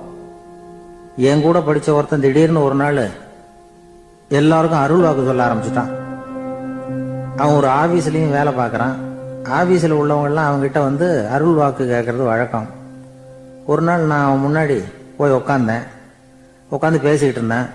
அப்போ அதே ஆபீஸ்ல வேலை பார்க்குற ஒருத்தர் அவங்ககிட்ட வந்து, சுவாமி, என் மேஜையில வச்சிருந்த பேனா திடீர்னு காணாம போட்டுது, அது திரும்ப கிடைக்குமா எனக்கு அப்படின்னு கேட்டார். இவன் கண்ணை உருட்டி பார்த்துட்டு, அது உனக்கு கிடைக்காது, புதுசா வேற ஒன்று வாங்கிக்கப்போ அப்படின்னா. சரின்னு அவர் போயிட்டார். அவர் போனதுக்கு அப்புறம் நான் மெதுவா இவனை பார்த்து, அது எப்படிடா அது உனக்கு கிடைக்காதுன்னு அவ்வளவு உறுதியா அவர்கிட்ட சொன்னேன் அப்படின்னு கேட்டேன். இவன் மெதுவா என் காதுகிட்ட வந்து, அந்த பேனாவை கிளப்புனதே நான் தான் அப்படிங்கிறான். ஒரு ஊர்ல ஒரு ஆள் இருந்தான். அவனுக்கு வெளிநாட்டுக்கு போகணும்னு ஆசை. ஆனா அவனுக்கு எந்த மொழியும் தெரியாது. இருந்தாலும் சமாளிச்சுக்கலாம்னு முடிவு பண்ணிட்டு கிளம்பிட்டான். ஏதோ ஒரு தேசத்துக்கு போய் சேர்ந்தான். அங்க அவனுக்கு யாரையும் தெரியாது. அவங்க என்ன மொழியில பேசிக்கிறாங்க அப்படிங்கறது கூட புரியல. என்ன பண்றதுன்னு யோசனை பண்ணிட்டு ஒரு இடத்துல நின்றுகிட்டு இருக்கிறான். எதிர ஒரு பெரிய கட்டிடம். நிறைய பேர் உள்ள போயிட்டு இருக்கிறாங்க. இவனும் அவங்க பின்னாடியே உள்ள போனான். ஒரு பெரிய அறை, அலங்காரம்லாம் பண்ணி வச்சிருக்கிறாங்க. நிறைய பேர் சாப்பிட்றதுக்காக உட்காந்துருக்குறாங்க. இவனுக்கு நல்ல பசி. அதனால இவனும் உட்காந்தான். சாப்பாடு போட்டாங்க, சாப்பிட்டான். அன்பான உபசரிப்பு. இவன் மனசு உள்ள நினைச்சுக்கிட்டான், இது ஏதோ அரசருடைய அரண்மனை மாதிரி தெரியுது. இன்னைக்கு ஏதோ விருந்து நடக்குது. நல்ல வேளை நம்ம பசியும் தீர்ந்தது அப்படின்னு நினைச்சுக்கிட்டே நிமிர்ந்து பாக்குறான். சாப்பாடு பரிமாறினவன் எதிரில் ரொம்ப பணிவோட முதுக வளைச்சி வணக்கம் தெரிவிச்சான். இவனும் எழுந்திருச்சு நின்று முதுக வளைச்சி வணக்கம் தெரிவிச்சான். ரொம்ப நன்றின்னா. அவன் ஒரு சீட்டை இவன் கையில கொடுத்தான். இவன் அதை வாங்கி பாக்குறான். என்ன எழுதியிருக்குன்னு ஒன்னும் புரியல. சரி, இந்த நாட்டுல தங்களுடைய நன்றியை சீட்ல எழுதி தான் கொடுப்பாங்க போல இருக்கு அப்படின்னு நினைச்சுக்கிட்டு மறுபடியும் நன்றின்னா. ஆனா அவன் காசை கொடுங்கன்னா. ஏன்னா அது ஒரு ஹோட்டல். இவன் சாப்பிட்டதுக்கான பில் அது. இவன் அதை புரிஞ்சிக்கவே இல்லை. நன்றின்னு அந்த சீட்ல எழுதி கொடுக்குறாங்க போல இருக்கு அப்படின்னு நினைச்சுக்கிட்டு அதை வாங்கி சட்டை பையில பத்திரமா வச்சுக்கிட்டு, பரவாயில்லைங்க, ரொம்ப மகிழ்ச்சின்னா. ஒரு வெளிநாட்டுக்காரனுக்கு இவ்வளவு தூரம் மரியாதை பண்றீங்களே, எங்க ஊருக்கு போனதும் உங்களை பத்தி நிறைய சொல்லுவேன் அப்படின்னா. இவன் என்ன சொல்றான்னு அவனுக்கு புரியல. இவனை பிடிச்சி அழைச்சிட்டு போய் முதலாளி முன்னாடி நிறுத்தினான். நாம சொன்னதுல இவனுக்கு ரொம்ப பெருமையா இருக்கணும் போல இருக்கு, அதுதான் பெரிய இடத்துக்கு அழைச்சிட்டு வந்திருக்கிறான் அப்படின்னு இவன் நினைச்சுக்கிறான். அவரும் பில்லுக்கான பணத்தை கொடுங்கிறாரு. பரவாயில்லைங்க, ரொம்ப மகிழ்ச்சி, நன்றிங்கிறான் இவன். அவரு பார்த்தார், இவனை நீதிமன்றத்துக்கு அனுப்பி வச்சுட்டார். இவன் என்ன நினைச்சுக்கிட்டான், நம்மளை இந்த ஊர் ராஜா முன்னாடியே அழைச்சிக்கிட்டு வந்து நிறுத்தி இருக்கிறாங்க போல இருக்கு, என்ன ஒரு பெருந்தன்மை அப்படின்னு நினைச்சுக்கிறான். நீதிபதி சொன்னார், சாப்பிட்டதுக்கான பணத்தை கொடுத்துரு, இல்லைன்னா அதுக்கான தண்டனை அனுபவிக்க வேண்டி இருக்கும்னார். ராஜாவே நமக்கு நன்றி சொல்றாரு போல இருக்கு அப்படின்னு நினைச்சுக்கிறான் இவன். என் மகிழ்ச்சிக்கு எல்லையே இல்லைங்க அப்படின்னா. அவரு பார்த்தார், இவனுக்கு தண்டனை கொடுக்க வேண்டியதுதான் அப்படின்னு முடிவு பண்ணார். உடனே தீர்ப்பு எழுதினார். இவனை கழுதையில பின்புறமா உட்கார வைங்க, இவன் ஒரு மோசடிக்காரன் அப்படின்னு ஒரு போர்டு எழுதி அவன் கழுத்துல மாட்டுங்க, அப்புறம் அந்த கழுதையை ஊரு பூரா விரட்டுங்க அப்படின்னார். இவனுக்கு தான் மொழி புரியலையே, ஏதோ நடக்குது அப்படிங்கிறது மட்டும் புரியுது. எல்லாரும் சேர்ந்து இவனை ஒரு கழுதை மேல உட்கார வச்சாங்க. ஓஹோ, நம்மளை பாராட்டி ஒரு ஊர்வலம் நடத்துறாங்க போல இருக்கு அப்படின்னு நினைச்சுக்கிறான் இவன். எல்லாரும் சத்தம் போட்டுக்கிட்டே கையை தட்டிக்கிட்டு கழுதை பின்னாடி ஓடி வர்றாங்க. இவனுக்கு ரொம்ப உற்சாகமா இருக்குது. எல்லாருக்கும் கை கூப்பி வணக்கம் சொல்லிக்கிட்டே போறான். கூட்டத்துல திடீர்னு ஒரு தெரிஞ்ச முகம் தெரியுது. அவனுடைய தேசத்தை சேர்ந்த ஒரு ஆள் அவன். அவனை பார்த்ததும் இவனுக்கு ரொம்ப உற்சாகம். நம்ம ஊருக்கு போனதும் இங்க நமக்கு கிடைச்ச மரியாதையெல்லாம் உண்மைதான்னு சொல்றதுக்கு ஒரு சாட்சியும் கிடைச்சுட்டுது அப்படின்னு நினைச்சுக்கிறான். அவனை பார்த்து கத்தனான், நல்லா பாத்துக்க, இந்த ஊர் மக்கள் எனக்கு எப்படிப்பட்ட வரவேற்பு கொடுக்குறாங்கிறத நல்லா கவனிச்சுக்கோ அப்படிங்கிறான். அவனுக்கு அவமானமா போட்டுது. தலையை குனிஞ்சுக்கிட்டே நழுவி போட்டான். இவன் பார்த்தான், அவன் தலை தெரியல. ஆகா, அவனுக்கு நம்ம மேல பொறாம போல இருக்கு, அதனாலதான் காணாம போட்டான் அப்படின்னு நினைச்சுக்கிறான். இப்படி ஒரு வேடிக்கை கதையை பெரியவங்க சொல்றது உண்டு. கதை வேடிக்கையா இருந்தாலும் இதுல உள்ள கருத்து என்ன தெரியுமா? அந்த கழுதை மேல உட்கார்ந்து இருக்கிறானே, அது மாதிரிதான் நாமளும் அகங்காரம்ங்கிற கழுதை மேல உட்காந்துக்கிட்டு இருக்கோமா. நாமளும் கிட்டத்தட்ட அதே மாதிரி பிரம்மையில தான் இருக்கிறோமா. என்ன நடக்குதுங்கிறதே புரியறதில்ல. அகங்காரத்துல பேசுறவனுக்கும் சித்த சுவாதீனம் இல்லாம பேசுறவனுக்கும் அதிக வித்தியாசம் இருக்கிறது இல்ல. அது மாதிரி ஒருத்தன் தன்னுடைய வீட்டை சுத்தி சேற்ற வாரி அரைச்சிக்கிட்டு இருந்தானா. அந்த வழியா வந்த ஒரு பெரியவர் அதை பார்த்திருக்கார். என்னப்பா பண்ணிட்டு இருக்கிற அப்படின்னு கேட்டாராம். கழுதைகளை விரட்டிக்கிட்டு இருக்கிறேன் அப்படின்னானா. இங்க கழுதைகளே காணுமே அப்படின்னாராம் அவரு. அதுதான் ஏற்கனவே விரட்டி விட்டனே அப்படின்னானா இவன்.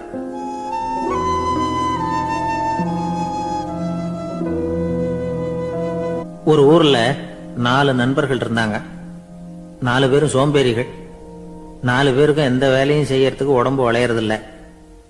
இருந்தாலும் சோம்பேறித்தனத்துல ஒருத்தருக்கு ஒருத்தர் கொஞ்சம் வித்தியாசம் உண்டு. அதுக்கு தகுந்த மாதிரி அவங்களுக்கு பேர் அமைஞ்சு போச்சு. ஒருத்தன் கால் சோம்பேறி, இன்னொருத்தன் அரை சோம்பேறி, அடுத்தவன் முக்கால் சோம்பேறி, கடைசி ஆளு முழு சோம்பேறி.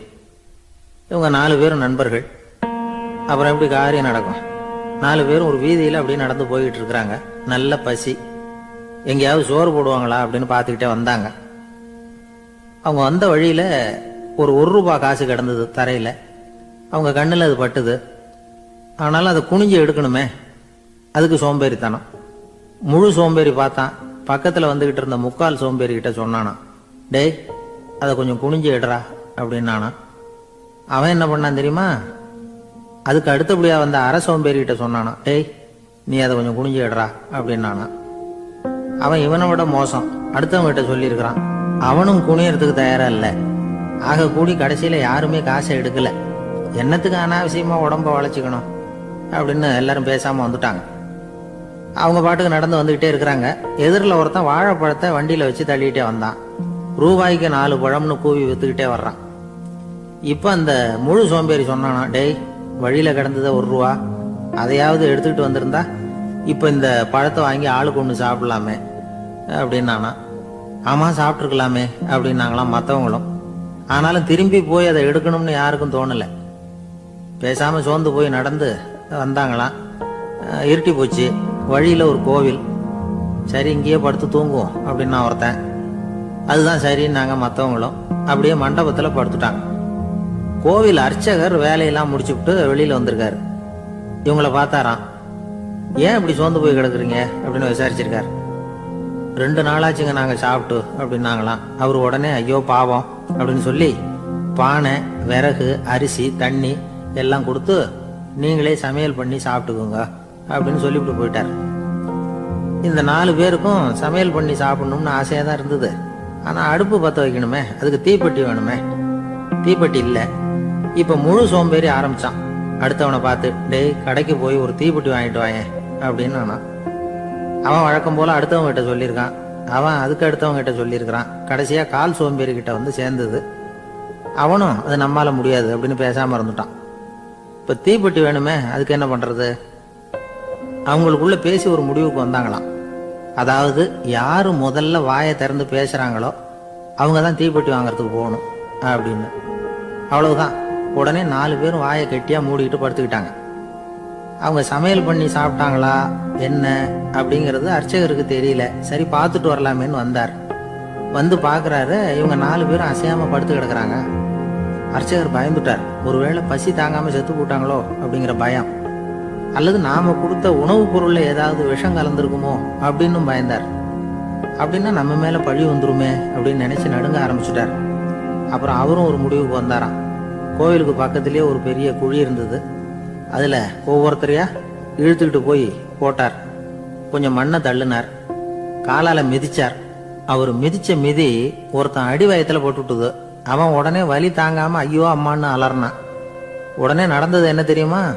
மத்த 3 பேரும் துள்ளி எழுந்திருச்சாங்களாம். அவனை பார்த்து நீ தாண்டா தீப்பெட்டி வாங்க போகணும், நீ தாண்டா வாங்க போகணும், நீ தான் சத்தம் போட்ட அப்படின்னு சொல்லி ஆரம்பிச்சுட்டாங்களாம். அர்ச்சகர் பார்த்தார், இது பேய் மாதிரி தெரியுதுன்னு நினைச்சுக்கிட்டு ஒரே ஓட்டமா ஓடி போட்டாராம். கிராமப்புறங்கள்ல இப்படி ஒரு கதையை சொல்றது உண்டு. சோம்பல்ங்கிறது நம்ம முன்னேற்றத்துக்கு பெரிய தடை அப்படிங்கிறத நாம புரிஞ்சுக்கணும். அதுதான் இந்த கதை சொல்ற நீதி. ஒரு பள்ளிக்கூடத்துல ஒரு புதுமையான போட்டி நடந்துதான். அதாவது சோம்பேறித்தனத்துக்கு பரிசு. அதுல 2வது பரிசு யாருக்குன்னு அறிவிச்சாங்க. ஒரு பையன் எழுந்திருச்சு மெதுவா நடந்து போய் பரிசு வாங்கிட்டான். அடுத்தது முதல் பரிசு யாருக்கு அப்படின்னு அறிவிச்சாங்களாம். அவன் கடைசி வரிசையில இருந்து கத்தனானா, ஐயா அதையும் அந்த பையன் மூலமாவே கொடுத்து அனுப்பி வச்சிருங்க, இங்க வந்தது நான் வாங்கிக்கிறேன் அப்படின்னு நானா.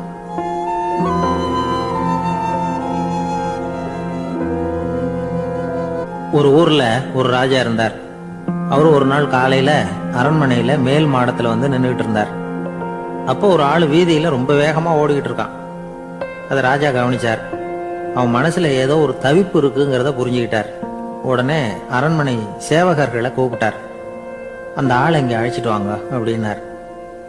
இவங்க ஓடி போய் அந்த ஆளை அழைச்சிட்டு வந்தாங்க. மன்னர் முன்னாடி நிறுத்தினாங்க. மன்னர் அவனை நிமிர்ந்து பார்த்தார். எதுக்காக இவ்வளவு வேகமா ஓடிக்கிட்டு இருக்கிற அப்படின்னு கேட்டார். இதுக்கு அவன் சொன்னா, மன்னா, நம்ம கோட்டையின் வடக்கு வாசல் இருக்கு இல்லையா, அது ஓரமா ஒரு பெரிய பாறாங்கல் கிடக்கு. அதுக்கு அடியில நான் ஒரே ஒரு வெள்ளி நாணயத்தை புதைச்சி வச்சிருக்கேன். அது இப்போ எனக்கு தேவைப்படுது. என்னுடைய மனைவிக்கு ஒரு பரிசு வாங்கி கொடுக்க வேண்டியிருக்கு. அதுக்காக தான் அவசரமா ஓடிட்டு இருக்கிறேன் அப்படின்னா. மன்னர் யோசனை பண்ணார். அப்புறம் சொன்னார், அதுக்காகவா இப்படி ஓடுற? பரவாயில்ல, அதை பத்தி கவலைப்படாத. நான் உனக்கு 10 வெள்ளி காசுகள் தர்றேன், வாங்கிட்டு திரும்பி போ அப்படின்னார். இவன் தலையை சொரிஞ்சான். மன்னா, நீங்க கொடுக்கறத ரொம்பவும் மகிழ்ச்சியோட வாங்கிக்கிறேன். இருந்தாலும் அதுக்கப்புறம் அந்த வடக்கு வாசலுக்கு போய் அங்க இருக்கிற ஒரு நாணயத்தையும் எடுத்துக்கிட்டு போயிடுறேனே அப்படின்னா. இத பாருப்பா, அந்த ஒரு நாணயத்தை மறந்துடும், உனக்கு 100 வெள்ளி நாணயங்கள் தரேன் இருக்கார். மன்னா, ரொம்ப மகிழ்ச்சி. உங்க மாதிரி தாராள குணம் வேற யாருக்கும் வராது. நீங்க கொடுக்கற 100 நாணயங்களையும் வாங்கிக்கிறேன். இருந்தாலும் வடக்கு வாசலுக்கு போய் அதையும் எடுத்துக்கிட்டா 101 ஆயிடுமே அப்படின்னானா. இத பாருப்பா, அந்த ஒரு நாணயத்தை மறந்துரு, அது எக்கேடாவது கெட்டு போட்டோம். நான் உனக்கு 100 பொற்காசுகள் தரேன், அதையாவது வாங்கிட்டு வந்த வழியிலேயே திரும்பி போடுன்னாராம். தங்க நாணயங்களே தரேன்னு சொல்றீங்க, தாராளமா வாங்கிக்கிறேன். இருந்தாலும் வடக்கு வாசலுக்கு போய் அப்படின்னு மறுபடியும் ஆரம்பிச்சான். அரசர் வந்து பொறுமை இழந்துட்டார். கடைசியா ஒரு முடிவுக்கு வந்துட்டார். இத பாருப்பா, உனக்கு என்னுடைய ராஜ்யத்திலேயே பாதியை கொடுத்துடுறேன், அப்படியாவது திருப்தியா திரும்பி போ அப்படின்னாராம். மன்னா, உங்களுடைய பெருந்தன்மைக்கு ஈடு இணையே கிடையாது. தேசத்திலேயே பாதி பிரிச்சு கொடுக்குறேன்னு சொல்றீங்க, அதனால உங்ககிட்ட ஒரு சின்ன வேண்டுகோள் அப்படின்னானா. சொல்லுன்னாராம் மன்னர் ஆர்வமா. இவன் மெதுவா ஆரம்பிச்சான். அப்படி இந்த ராஜ்யத்தை 2ஆ பிரிக்கிறப்போ அந்த வடக்கு வாசல் இருக்கிற பக்கத்தை என்கிட்டயே கொடுத்துருங்க அப்படின்னானா. மன்னர் அசந்து போயிட்டார். இந்த கதை எதுக்காகன்னு கேட்டா, மனம்ங்கிறது ஒரு குரங்குங்கிறத புரிஞ்சுக்கிறதுக்காகத்தான். உன்னை புடிச்சுக்கிட்டா லேசில விடாது. அப்படிப்பட்ட மனச அறிவு தான் வழி நடத்தணும். அதுலதான் வாழ்க்கையின் வெற்றி அடங்கி இருக்குது. ஒரு சின்ன பையன் தெருவில் அழுதுகிட்டு இருந்தான். ஏன்பா அழுவுறேன்னு ஒரு பெரியவர் கேட்டார். 1 ரூபா காசை எங்க தொலைச்சுட்டேன் அப்படின்னா. சரி, அதுக்காக அழாத, அதுக்கு பதிலாக 10 ரூபா தரேன், இந்தா வச்சுக்கோன்னு கொடுத்தாரு. இந்த 10 ரூபாய வாங்கி சட்டப்பையில போட்டுக்கிட்டு அதை விட அதிகமா சத்தம் போட்டு அழ ஆரம்பிச்சுட்டான். மறுபடியும் ஏன்டா அழறேன்னு கேட்டார் பெரியவர். அந்த 1 ரூபாயும் கிடைச்சிட்டுதுன்னா இப்ப என்கிட்ட 11 ரூபா இருக்குமே, இப்போ 10 ரூபா தானே இருக்கு அப்படின்னு சொல்லிவிட்டு அழறான். என்னுடைய நண்பர் ஒருத்தர், அவருக்கு ஜாதகத்துல நம்பிக்கை உண்டு. அவரே ஜோசியம்லாம் பார்ப்பார். என்ன சார் இந்த காலத்துல இதையெல்லாம் நம்பிக்கிட்டு இருக்கீங்களே அப்படின்னு கேட்டா, உங்களுக்கு ஒன்றும் தெரியாது சார். இந்த உலகத்துல ஒவ்வொருத்தரும் அவங்கவங்க செய்யற நல்லது கெட்டதுக்கு தகுந்த பலனை அனுபவிச்சே தீரணும் பார். அது மட்டும் இல்ல, ஒருத்தர் செத்துட்டா கூட அவன் செஞ்ச பாவ புண்ணியங்கள் கூடவே போய்கிட்டு இருக்கும் பார். அது எப்படி கூட போவோம் அப்படின்னு குதர்க்கமா கேட்டா அதுக்கு அவர் ஒரு கதை சொன்னார். அது ரொம்ப சுவாரஸ்யமா இருந்தது. அது என்ன கதைன்னா, ஒரு ஊர்ல ஒருத்தர் இருந்தாராம். அவர் ஜோசியம் பார்க்கறதுல ரொம்ப கெட்டிக்காரரான். ஒருத்தருடைய தலைமுடியை மட்டும் அவர்கிட்ட காட்டினா போதும், அதை மட்டும் பார்த்துட்டு அவருடைய ஜாதகத்தையே அலசி போடுவாராம். அப்பேற்பட்ட திறமை. அந்த ஆள் ஒரு சமயம் கன்னியாகுமரி கடற்கரைக்கு போயிருந்திருக்கார். அங்க கரை ஓரமா ஒரு மண்டை ஓடு கிடந்திருக்கு. அதை எடுத்து பார்த்திருக்கார். அந்த மண்டை ஓட்டை வச்சுக்கிட்டே அதோட ஜாதகத்தை அலசியிருக்கார். இந்த மண்டை ஓட்டுக்கு உரிய ஆசாமி வாழ்க்கையில ரொம்ப கஷ்டப்பட்டிருக்கணும், நிறைய கஷ்டத்தை அனுபவிச்சிருக்கணும். அது தாங்க முடியாம தான் கடல்ல விழுந்து தற்கொலை பண்ணிட்டு இருக்கான் அப்படிங்கறத அவரு கணிச்சுட்டார். இருந்தாலும் இந்த மண்டை ஓடு இன்னமும் அனுபவிக்க வேண்டியது பாக்கி இருக்கு அப்படிங்கறத அவர் உணர்ந்தாராம். அது சரி, ஒருத்தன் உயிரோடு இருக்கிற வரைக்கும் நல்லது கெட்டதை அனுபவிக்க முடியும், செத்ததுக்கு அப்புறமும் பாக்கி இருக்குன்னா அதை எப்படி அனுபவிக்கிறது? இந்த மண்டை ஓட்டுக்கு இன்னும் கொஞ்சம் பாக்கி இருக்குங்கிறது அவருக்கு புரிஞ்சதே தவிர அதோட அர்த்தம் என்னங்கிறது சரியா விளங்கல. சரி, இதை இன்னும் கொஞ்சம் விவரமா ஆராய்ச்சி பண்ணுவோம் அப்படின்னு நினைச்சுக்கிட்டு அதை தன்னுடைய வீட்டுக்கு எடுத்துட்டு போயிட்டார். அந்த மண்டை ஓட்டை ஒரு பெட்டியில வச்சு பூட்டினார். தன்னுடைய தனி அறையில அதை பத்திரமா வச்சுக்கிட்டார். தினமும் ராத்திரி ஆனதும் தன்னுடைய மனைவியை பார்த்து, நீ போய் பூஜை அறையில தனியா படுத்துக்க அப்படின்னு சொல்லிவிட்டு தினம் ராத்திரி 12 மணிக்கு பெட்டியை திறந்து அவர் பார்ப்பார். மண்டை ஓடு அப்படியே இருந்தது தவிர இன்னும் கொஞ்சம் பாக்கி இருக்குங்கிறதுக்கு அர்த்தம் அவருக்கு விளங்கல. அந்த மண்டை ஓட்டுக்கு இன்னும் என்ன பாக்கி இருக்க போகுது? எப்படியோ ஒரு 10 நாள் போச்சு. அந்த வீட்டம்மாவுக்கு சந்தேகம் வந்துட்டுது. நம்ம வீட்டுக்காரரு நம்மளை தனியா ஏன் தூங்க சொல்றார் அப்படிங்கிற சந்தேகம். உடனே பக்கத்து வீட்டு அம்மா கிட்ட விஷயத்த சொல்லியிருக்கிறாங்க. அந்த அம்மா உடனே, நீ கவலைப்படாத, நான் கண்டுபிடிச்சு சொல்றேன் அப்படின்னு சொல்லிவிட்டாங்களாம். அன்னைக்கு ராத்திரியே ஜன்னல் வழியா எட்டி பார்த்துருக்குறாங்க. இந்த ஆளு மண்டை ஓட்டை கையில வச்சுக்கிட்டு அது திருப்பி திருப்பி பார்த்துக்கிட்டு இருக்கிறான். அதை பார்த்துட்டாங்க. மறுநாள் காலையில அவரோட மனைவியை பார்த்தாங்க. ஏம்மா, உன் வீட்டுக்காரருக்கு நீ முதல் மனைவியா 2வது மனைவியா அப்படின்னு கேட்டாங்களாம். எனக்கு தெரிஞ்ச வரைக்கும் நான் ஒருத்தி தான் அவருடைய மனைவி அப்படின்னாங்களாம் அவங்க. அப்படி இல்லை, நீ அவருக்கு 2வது மனைவி. முதல் மனைவியின் மண்டை ஓட்டை தான் அவர் தினமும் ராத்திரியில் எடுத்து பார்த்துக்கிட்டு இருக்கிறார் அப்படின்னாங்க அடுத்து விட்ட அம்மா. அப்படியா விஷயம் அப்படின்னு சொல்லிவிட்டு கணவன் வீட்டில் இல்லாத நேரமா பார்த்து அந்த மண்டை ஓட்டை எடுத்து கொண்டாந்து ஒரு உரல்ல போட்டு உலக்கையால குத்தி நொறுக்க ஆரம்பிச்சுட்டாங்க. வெளியில போயிருந்த அந்த ஆள் அப்பதான் உள்ள நுழைஞ்சார். மண்டை ஓடு உலக்கை கிட்ட குத்து வாங்கிட்டு இருக்கு. அது அனுபவிக்க வேண்டியது இன்னும் கொஞ்சம் பாக்கி இருக்குங்கிறதுக்கு அர்த்தம் எனக்கு இப்பதான் புரிஞ்சுது அப்படின்னாராம் அவர். இந்த கதையிலிருந்து நாம இன்னொரு நீதியையும் புரிஞ்சுக்கணும். அதாவது நம்ம வீட்டை பத்தி நமக்கு புரியாததெல்லாம் அடுத்த வீட்டுக்காரங்களுக்கு நல்லா புரியும்.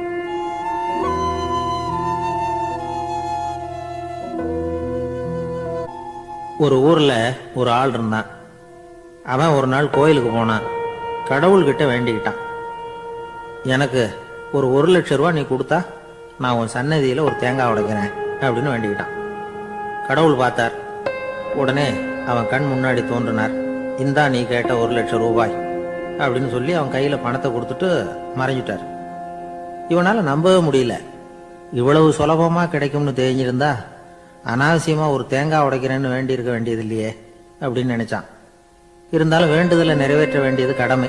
அதுக்காக என்ன பண்ணா, பக்கத்துல ஒரு கடைக்கு போனான். ஒரு தேங்காயை கையில் எடுத்தான். இது என்ன விலைன்னு கேட்டான். 5 ரூபான்னார் கடையில இருந்தவர். அதிகமா இருக்குதே விலைன்னா. அப்படின்னா ஒண்ணு செய்யுங்க, அடுத்த ஊருக்கு போங்க, அங்க தென்னந்தோப்பு அதிகம், அதனால அங்க இதை விட குறைஞ்ச விலைக்கு கிடைக்கும் அப்படின்னார். சரின்னு அடுத்த ஊருக்கு கிளம்புனான். அங்க போய் விசாரிச்சான். ஒரு தேங்காய் 3 ரூபாய் விலைன்னாங்க.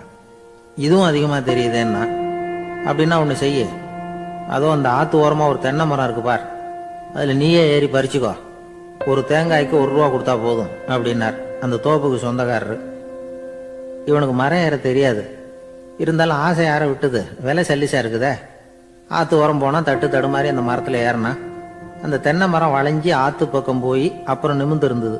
அதாவது மரத்தின் உச்சி சரியா ஆத்துக்கு நடுவுல இருந்தது. ஆத்துல வெள்ளம் கரபுரண்டு ஓடிட்டு இருக்கு. இவன் கடவுள் கொடுத்த 1,00,000 ரூபாயை மடியில வச்சு இறுக்கி கட்டிக்கிட்டான். உச்சிக்கு போய் காய் பறிக்கிற சமயத்துல காத்து மழையும் பலமா கலந்து அடிக்க ஆரம்பிச்சுட்டுது. கால் வழுக்கி விட்டுட்டுது. இவன் சடார்னு ஒரு தென்னை மட்டையை பிடிச்சிக்கிட்டு தொங்க ஆரம்பிச்சிட்டான்.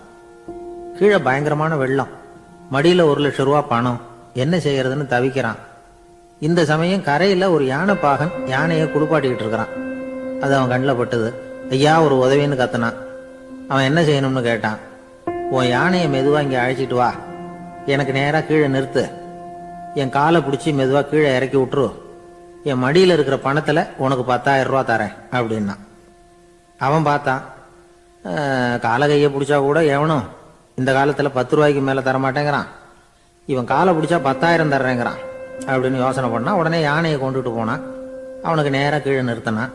அவன் காலை பிடிச்சான். அவ்வளவுதான். அந்த நேரம் பார்த்து யானை மெதுவா நடந்து அப்பால போட்டுது. இப்ப யானை பாகன் அவன் காலை கெட்டியா பிடிச்சிக்கிட்டு தூங்குறான். பரிதாபமா மேல பாக்குறான். அவன் மட்டையை பிடிச்சிட்டு தூங்குறான். இப்ப யானை பாகன் சொல்றான், தம்பி மட்டையை விட்டுறாத, கெட்டியா பிடிச்சிக்கோ, நான் உனக்கு 10,000 ரூபா தரேன், இதோ மடியில் தான் வச்சிருக்கேன்னா. மேல தொங்குறவனுக்கு இந்த நிலைமையிலேயும் ஒரு சந்தோஷம், மேற்கொண்டு ஒரு 10,000 ரூபா நமக்கு கிடைக்கும் போல இருக்கே அப்படின்னு. இந்த சமயத்துல ஒருத்தன் ஒட்டகத்தை ஓட்டிட்டு வந்தான் அந்த பக்கமா குளிப்பாட்டுறதுக்கு. யானை பாகம் பார்த்துட்டான். ஐயா ஒட்டகக்காரரே, அதை இங்க கொண்டுட்டு வா, எங்க காலை பிடிச்சி பத்திரமா இறக்கி விடு, நாங்க பணம் கொடுக்குறோம்னா. அவனும் பணத்துக்கு ஆசைப்பட்டு வந்தான். அவன் காலை பிடிக்கிற சமயம் ஒட்டகமும் நழுவி போட்டுது. இப்போ 3 பேருமே வரிசையா தொங்குறாங்க. ஒட்டகக்காரன் கத்துறான், தம்பி மட்டையை விட்டுறாத, கெட்டியா பிடிச்சிக்கோ, நான் என் மடியில இருக்கிற 5,000 உனக்கு தந்துடுறேன்னா. மேல தொங்குறவனுக்கு இன்னமும் சந்தோஷம், இவனும் பணம் தர்றேங்கிறான் அப்படின்னா இன்னைக்கு நமக்கு மொத்த பண வரவு எவ்வளவு அப்படின்னு ஒவ்வொன்னா கூட்டி பார்க்க ஆரம்பிச்சான். மனக்கணக்கு சரியா வரல. அதனால அப்படியே விரல விட்டு எண்ண ஆரம்பிச்சான். அவ்வளவுதான். மட்டையை விட்டுட்டு கை நழுவி வந்துட்டுது. 3 பேரும் பொத்துன்னு ஆத்துல விழுந்தாங்க. படாத பாடுபட்டு தட்டு தடுமாறி கரைக்கு வந்து சேர்ந்தாங்க. 3 பேர் மடியில இருந்த பணமும் ஆத்தோட போட்டுது.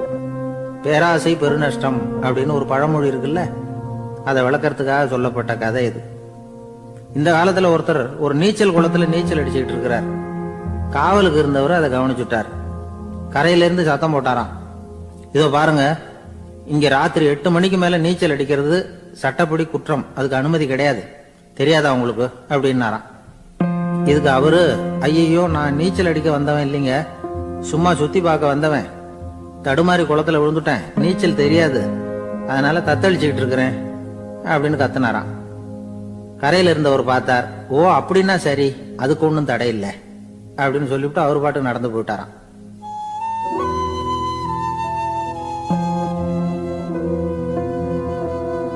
ஒரு ஊர்ல ஒரு ஆள் இருந்தான். நிறைய பணம் சேர்த்தான். அவனுக்கு சம்பாதிக்க தெரியுமே தவிர செலவு பண்ண தெரியாது. மகா கஞ்சன். காசை கையில எடுக்கவும் மாட்டான். எடுத்தா செலவு செய்ய வேண்டியிருக்குமே, அதனால இப்படியே அவன் காலத்தை ஓட்டி விட்டான். வயசாயிட்டுது. அவனுடைய மனைவி ஒரு நாள் கேட்டாங்க, இவ்வளவு நாளா நீங்க என்ன எங்கேயுமே அழைச்சிட்டு போனதில்லை, இப்போவாவது அழைச்சிட்டு போக கூடாதா அப்படின்னாங்க. எங்க போகணும் சொல்லுன்னா. காசிக்கு போகணும், கங்கையில குளிக்கணும்னாங்க.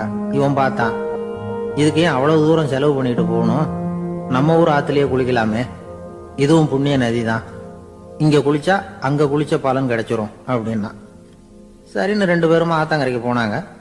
அன்னைக்கு ஏதோ விசேஷம், நிறைய கூட்டம், நிறைய பேர் குளிச்சுக்கிட்டு இருக்கிறாங்க. கரையில சில புரோகிதர்கள் நின்றுகிட்டு இருக்கிறாங்க. குளிக்கிறதுக்கு முந்தி அவங்க கிட்ட உட்காந்தா ஏதோ மந்திரம்லாம் சொல்லுவாங்க, கொஞ்சம் காசு கொடுக்க வேண்டியிருக்கும். அதனால இவன் என்ன பண்ணான், ஆத்தங்கரையிலேயே கொஞ்சம் தூரம் போனான்.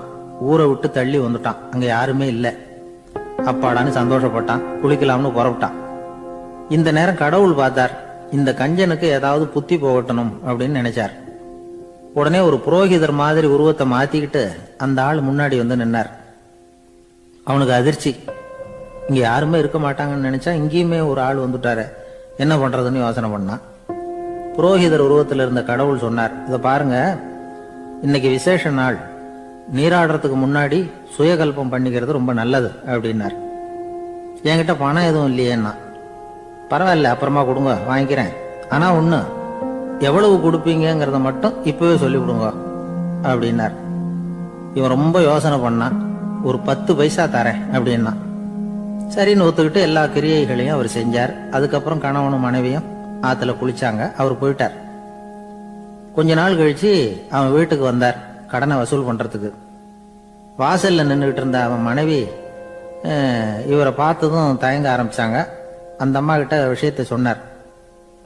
அந்த அம்மா ஓடி போய் உள்ள இருக்கிற தன்னுடைய கணவர்கிட்ட சொன்னாங்க. அவன் யோசனை பண்ணான், இப்ப வெளியில போனா அவனுக்கு 10 காசு கொடுக்க வேண்டியிருக்கும், அதனால எனக்கு காய்ச்சல்னு அந்த ஆளுகிட்ட சொல்லிவிடு, இன்னொரு சந்தர்ப்பத்துல என்ன வந்து பார்க்க சொல்லு அப்படின்னா. அந்த அம்மா போய் சொன்னாங்க. அப்படிங்களா, அப்படின்னா அவரை நான் உடனே போய் பார்க்கணுமே அப்படின்னு உள்ள நுழைய ஆரம்பிச்சார். அவங்க மறுபடியும் இருங்க தான் வரேன்னு சொல்லிவிட்டு உள்ள ஓடி விஷயத்த சொன்னாங்க. இது ஏதுடா வம்பா போச்சு அப்படின்னு பார்த்தான். மனைவியை கிட்டத்துல கூப்பிட்டான். இதோ பாரு, ஜன்னி கண்டு நான் இறந்து போயிட்டதா சொல்லிவிடு அப்படின்னா சொன்னாங்க. புரோகிதர் பார்த்தார்.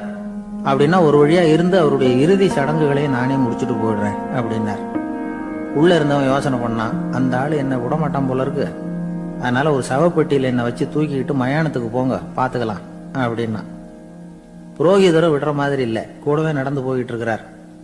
அங்க இறக்கி சடங்குகளை முடிச்சுட்டு தீ வைக்கிற நேரம் பொட்டிக்குள்ள இருந்த நம்ம ஆளு அலறி அடிச்சுட்டு வெளியில ஓடி வந்தான். புரோகிதர் உருவத்தில் இருந்த கடவுள் சிரிச்சார், தன்னுடைய சுய உருவத்தை காட்டினார். அதுக்கப்புறம் அவனை கூப்பிட்டு, இத பாருப்பா, ஏன் இப்படி அல்லாடுற, ஏதாவது வர வேணும்னா கேள் தரேன் அப்படின்னார். அவன் யோசனை பண்ணான். பகவானே, ஒரே ஒரு வரம் தான் உங்ககிட்ட கேட்கணும்னா. என்ன வேணும் கேளுன்னார். அந்த 10 பைசா தட்சணையை தள்ளுபடி பண்ணா போதும் அப்படின்னா. கடவுளும் சரின்னு சொல்லிட்டு போயிட்டார். இப்படி ஒரு கதையை சுவாமி சிவானந்தர் சொல்லியிருக்கிறார். செல்வந்தர்கள் பல பேர் இப்படித்தான் இருக்கிறாங்க. தாங்களும் அனுபவிக்க மாட்டாங்க, அடுத்தவங்களுக்கும் கொடுக்க மாட்டாங்க. இது மாதிரியான கஞ்சர்களுக்கு இந்த உலகம் இல்லை, அந்த உலகம் இல்லைங்கிறார் அவர். இந்த கதையில கடவுள் கடன் வசூலுக்கு வந்தது மாதிரி நம்ம ஊர் ஆள் ஒருத்தன் இன்னொருத்தர்கிட்ட 10 பைசா கடன் கொடுத்துட்டான். திருப்பி வாங்கறதுக்கு நடையா நடக்கிறான். கடைசியா கேட்டான், நீ எப்பதான் கடனை திருப்பி தரப்போற, அதை முடிவா சொல்லுன்னா. வர்ற வியாழக்கிழமை கண்டிப்பா கொடுத்துருவேன் அப்படின்னானா அவன். அன்னைக்கு நான் ஊர்ல இருக்க மாட்டேனே அப்படின்னானா இவன். அதனால என்ன, நானும் தான் அன்னைக்கு ஊர்ல இருக்க மாட்டேன் அப்படின்னா. ஒரு ஊர்ல ஒருத்தர் இருந்தான். ஏதோ ஒரு சின்ன அலுவலகத்துல வேலை பார்த்துக்கிட்டு இருந்தான். ரொம்ப ஏழை. வர்ற கொஞ்சம் வருமானத்தை வச்சு வாழ்க்கையை ஓட்டிக்கிட்டு இருந்தான். ஒரு நாள் தெரு வழியா அவன் நடந்து வந்துகிட்டு இருக்கிறான். தெருவில் ஒரு காசு கிடந்தது. அதை பார்த்துட்டான். அது குனிஞ்சு எடுத்தான். அது ஒரு பழங்கால காசு. அந்த காசு நடுவில் ஒரு துளை இருந்தது, அதாவது துளையிட்ட நாணயம். பழங்காலத்தில் புழக்கத்தில் இருந்த ஒரு நாணயம் அது. துளையிட்ட நாணயம் கிடைச்சதுன்னா ரொம்ப நல்லது, அது அதிர்ஷ்டம் அப்படின்னு ஒரு நம்பிக்கை உண்டு. இவன் கையில் அது கிடைச்சதும் ரொம்ப சந்தோஷப்பட்டான். இனிமே என்னுடைய கஷ்டம்லாம் தீரப்போகுது, அதிர்ஷ்டம் என்னை தேடி வரும், நான் பணக்காரன் ஆயிடுவேன் அப்படின்னு சொல்லிட்டு அந்த காசை தன்னுடைய கோட்டு பையில பத்திரமா போட்டு வச்சுக்கிட்டான். அடிக்கடி அதை தொட்டு பார்த்துக்கிறது உண்டு, வெளியில எடுக்க மாட்டான். இப்படியே கொஞ்ச காலம் ஆச்சு. அதுக்கப்புறம் என்னாச்சு தெரியுமா, நிஜமாவே அதிர்ஷ்டம் அவனை தேடி வர ஆரம்பிச்சுட்டுது. செல்வம் வந்து குவிஞ்சது. பணம், பதவி, புகழ் எல்லாம் வந்து சேர்ந்தது. சமூகத்துல அவன் ஒரு பெரிய மனுஷன் ஆயிட்டான். எல்லாரும் அவனை பாராட்டினாங்க. அவன் எதை தொட்டாலும் வெற்றி, எல்லாம் அந்த காசோட மகிமை அப்படின்னு அவன் மனசுக்குள்ள நினைச்சுக்கிட்டான். தினமும் காலையில அந்த கோட்டை போட்டுக்கிட்டு தான் வெளியில கிளம்புவான். புறப்படுறதுக்கு முன்னாடி கோட்டு பாக்கெட்டை தொட்டு பார்த்துக்குவான், உள்ள காசு இருக்கா அப்படிங்கிறத உறுதிப்படுத்திக்குவான். அதுக்கப்புறம் தான் வெளியில கிளம்புவான். இப்படியே பல வருஷம் ஓடி போச்சு. ஒரு நாள் அவனுக்கு அந்த ஆசை வந்துட்டுது, அதாவது அந்த துளையிட்ட நாணயத்தை எடுத்து கண்ணால பார்க்கணும் அப்படின்னு. காலையில சாப்பிட்டுக்கிட்டு இருந்தான். அப்போ தன்னுடைய மனைவி கிட்ட சொன்னான், ரொம்ப நாளைக்கு அப்புறம் என்னுடைய அந்த நாணயத்தை இன்னைக்கு வெளியில எடுத்து பார்க்க போறேன்னா. என்னத்துக்கு அது, இப்ப அதை பார்க்க வேணாமே அப்படின்னு மெதுவா இழுத்தாங்க அந்த அம்மா. இல்ல இல்ல, நான் பார்த்தே தீரணும் அப்படின்னு அவன் தன்னுடைய சட்டை பைக்குள்ள கையை விட்டான். உள்ள இருந்த நாணயத்தை வெளியில எடுத்தான். பார்த்தா அவனுக்கு ஆச்சரியமா போச்சு. அந்த நாணயத்துல தொலையே இல்லை. என்ன ஆச்சு அப்படின்னு சொல்லி அவன் ரொம்ப குழம்பி போயிட்டான். இப்போ அந்த அம்மா சொன்னாங்க, நான் தான் ஒரு நாள் உங்க கோட்டு ரொம்பவும் தூசியா இருக்கேன்னு சொல்லி அதை ஜன்னலுக்கு வெளியில உதறினேன். உள்ள இருந்த அந்த காசு அப்ப எனக்கு தெரியாது, ஞாபகத்துல இல்லை. அது தெருவில் விழுந்துட்டது போல இருக்கு. அதுக்கப்புறம் எவ்வளவோ தேடி பார்த்தேன், கிடைக்கல. அதுக்குள்ள அதை யாரோ எடுத்துட்டு போயிட்டாங்க போல இருக்கு. அது இல்லைங்கிறது உங்களுக்கு தெரிஞ்சா வருத்தமா இருக்குமேங்கிறதுக்காக நான் தான் வேற ஒரு நாணயத்தை எடுத்து சட்டை பைக்குள்ள வச்சுட்டேன் அப்படின்னு விவரத்தை சொன்னாங்க அந்த அம்மா. இது எப்ப நடந்ததுன்னு கேட்டான். உங்களுக்கு அந்த காசு கிடைச்சதே அன்னைக்கு மறுநாளே இது நடந்து போச்சு அப்படின்னாங்களாம். இத கொஞ்சம் யோசனை பண்ணி பாருங்க. அவனுக்கு அதிர்ஷ்டத்தை கொடுத்தது அந்த நாணயம் இல்லை, அவனுடைய நம்பிக்கை, அதாவது தன்னம்பிக்கை. அதுதான் வேலை செஞ்சிருக்கு. இதுல இருந்து நாம தெரிஞ்சுக்க வேண்டியது என்னன்னா, வாழ்க்கையில முன்னேற நினைக்கிறவங்களுக்கு தன்னம்பிக்கை ரொம்ப முக்கியம். அது இல்லைன்னா முன்னேற முடியாது. ஒருத்தன் சொன்னானா, நான் எப்பவுமே என்னதான் சார் நம்புவேன், மத்தவங்கள நம்ப மாட்டேன்.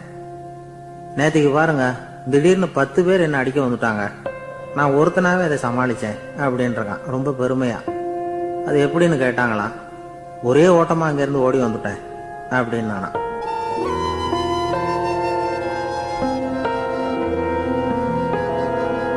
ஒரு ஊர்ல ஒருத்தர் இருந்தார், ரொம்ப நல்லவர். யாருக்காவது ஏதாவது கொடுத்துக்கிட்டே இருப்பார், கொடையாடி.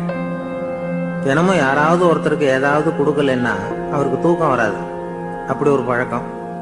அது மட்டும் இல்ல, அவர் கொடுக்கறது அடுத்தவங்களுக்கு தெரியாது, அவ்வளவு ரகசியமா அதை கொடுப்பார்.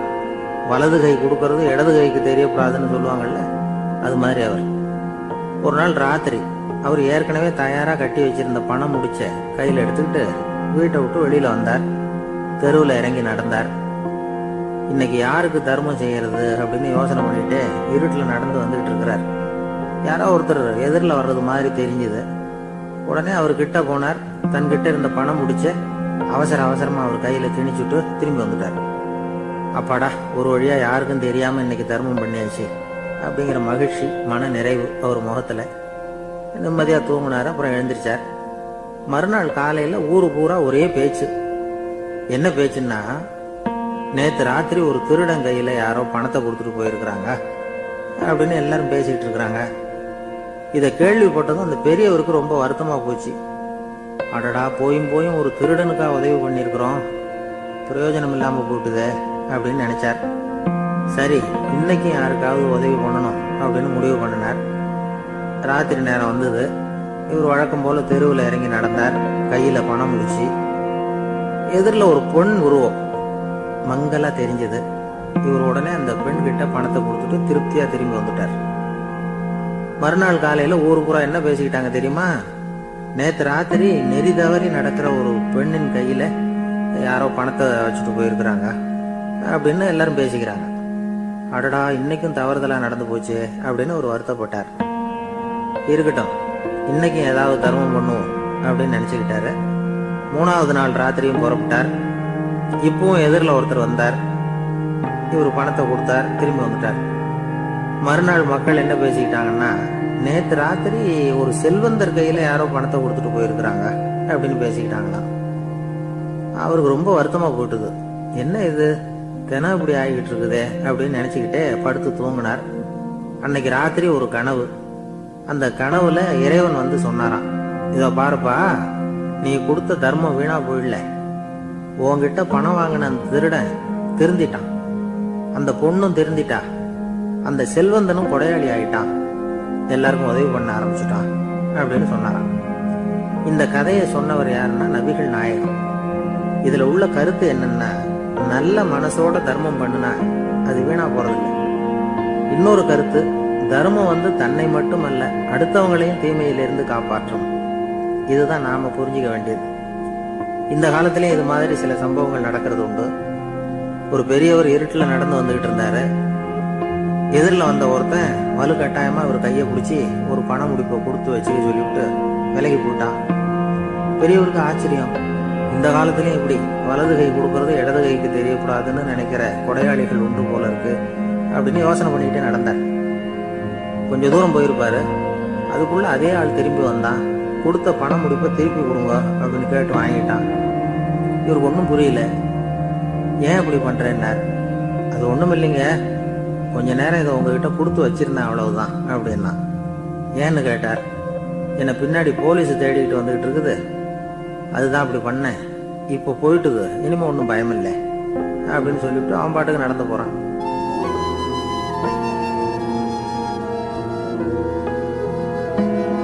ஜெருசலேம், அங்க உள்ள ஒரு தேவாலயம். அதுல உள்ள பலிபீடத்தின் முன்னாடி ஒரு பெட்டி உண்டு. அது காணிக்கை பெட்டி. ஆலயத்துக்கு வர்றவங்க பிரார்த்தனை பண்ணிவிட்டு திரும்பி போற சமயத்துல அந்த பெட்டியில காணிக்கை போடுவாங்க. அவங்களால எவ்வளவு முடியுமோ அவ்வளவு போடுறது வழக்கம். அவங்க வசதிக்கு தகுந்த மாதிரி போடுவாங்க. வசதி உள்ளவங்களா இருந்தாலும் சரி, வசதியே இல்லாத வறியவர்களா இருந்தாலும் சரி, ஆலய காணிக்கை பெட்டியில காசு போடுறது அவங்களுக்கு ரொம்ப பெருமையான ஒரு செயல். ஒரு சமயம் இயேசு தம்முடைய சீடர்களோடு அந்த ஆலயத்துக்கு வரார். அங்க உட்காந்து ரொம்ப நேரம் வழிபாடு பண்ணிட்டு இருக்கிறார். சீடர்களும் அந்த ஜபத்துல கலந்துக்கிட்டாங்க. வழிபாடு முடிஞ்சுது. இயேசு உட்கார்ந்துருக்கிறார். காணிக்கை பெட்டியில காசு போடுறவங்கள கவனிக்கிறார். சீடர்களும் அதையே கவனிச்சுக்கிட்டு இருக்கிறாங்க. ரொம்ப பேர் வரிசையா வந்தாங்க. அவங்களால முடிஞ்ச அளவுக்கு காசு போட்டுட்டு அவங்க பாட்டுக்கு போய்கிட்டு இருக்கிறாங்க. வசதியானவங்க நிறைய பேர் வந்தாங்க. அதுக்கு மத்தியில வயசான ஒரு அம்மா, அவங்களும் வந்து காசு போட்டுட்டு போறாங்க. இப்போ இயேசு தன்னுடைய சீடர்கள் பக்கம் திரும்பினார். ஒரு கேள்வி கேட்டார். இப்போ இந்த காணிக்கை பெட்டியில நிறைய பேர் வந்து காசு போட்டுட்டு போறத நீங்க கவனிச்சிங்க. இன்னைக்கு இந்த காணிக்கை பெட்டியில ரொம்பவும் அதிகமா காசு போட்டது யார் அப்படின்னு கேட்டார். முதல்ல வந்தார ஒரு பெரிய மனுஷன், அவர் தான் அதிகமா போட்டார் அப்படின்னாரு ஒருத்தர். மூணாவதா வந்தவர் தான் அதிகமா போட்டார், நான் கவனிச்சேன் அப்படின்னாரு இன்னொருத்தர். இப்படி ஆளுக்கு ஒரு விதமா சொல்றாங்க. கடைசியா இயேசு சொன்னாராம், இன்றைக்கு அந்த பெட்டியில அதிகமா காசு போட்டவங்க அந்த வயசான அம்மா தான் அப்படின்னாராம். சீடர்களுக்கு ஒன்றும் புரியல. அந்த அம்மா ரொம்ப ஏழையாச்சே, அவங்க எப்படி அதிகமா காணிக்கை செலுத்த முடியும் அப்படிங்கறது அவங்க சந்தேகம். இயேசு விளக்குனார். நிறைய பேர் வந்தாங்க, நிறையவே காசுகள் போட்டாங்க, அது உண்மைதான். ஆனாலும் அந்த அம்மா என்ன பண்ணாங்க கவனிச்சிங்களா? வந்தாங்க, தன்னுடைய காசு பைய திறந்தாங்க, அப்படியே கொட்டுனாங்க. அதுல இருந்தது ரெண்டு காசுகள் தான். அந்த 2 காசும் காணிக்கை பெட்டியில விழுந்துட்டுது. மற்றவங்கெல்லாம் தங்கள்கிட்ட இருந்த செல்வத்தின் ஒரு சிறு பகுதியை எடுத்து பெட்டியில போட்டாங்க. ஆனா இந்த அம்மா தன்கிட்ட என்ன இருந்ததோ அதை அப்படியே போட்டுட்டாங்க. தன்னுடைய பிழைப்புக்காக வச்சிருந்த அவ்வளவையும் இழக்கிறதுக்கு தயாராயிட்டாங்க. அவ்வளவு தாராள மனசு அவங்களுக்கு. அதனால அவங்க செலுத்தின காணிக்கை தான் அளவுல அதிகம் அப்படின்னார். விலை மதிப்பில்லாத முத்து புதையல் ஒருத்தனுக்கு கிடைக்க போகுதுன்னு வச்சுக்கோங்க. அதன் மதிப்பை உணர்ந்தவன் என்ன பண்ணுவான்? அதை அடையறதுக்காக தன்கிட்ட இருக்கிற எதையும் கொடுக்கறதுக்கு தயாரா இருப்பான் இல்லையா? அது மாதிரிதான் இதுவும் அப்படின்னார். உலக மதிப்பீடுகளை துரும்பா தூசியா மதிச்சு அதையெல்லாம் உதறி விடுகிறவன் இறையருள் அப்படிங்கிற இணையில்லாத செல்வத்தை பெறுகிறான் அப்படிங்கிறது இதுல உள்ள கருத்து. இறைவனுக்காக இழப்பதுன்னா துன்பப்படுகிறவர்களுக்காக, ஏழைகளுக்காக, ஏதுமற்றவர்களுக்காக இழப்பது அப்படின்னு அர்த்தம். உங்கள் அயலானுக்கு நீங்கள் என்ன உதவி செய்தாலும் அதை எனக்கே செய்கிறீர்கள் அப்படின்னு இயேசு சொல்லியிருக்கிறார். அடுத்தவங்களுக்கு உதவணுங்கிற குணம் இன்னைக்கு ரொம்ப குறைஞ்சு போச்சு. ஒருத்தன் வாழைப்பழத்தோல் வழுக்கி கீழே விழுந்துட்டான். பக்கத்துல இருந்த நண்பன் உடனே இவனை தூக்கிக்கிட்டு போய் ஆஸ்பத்திரியில சேர்த்துட்டான்.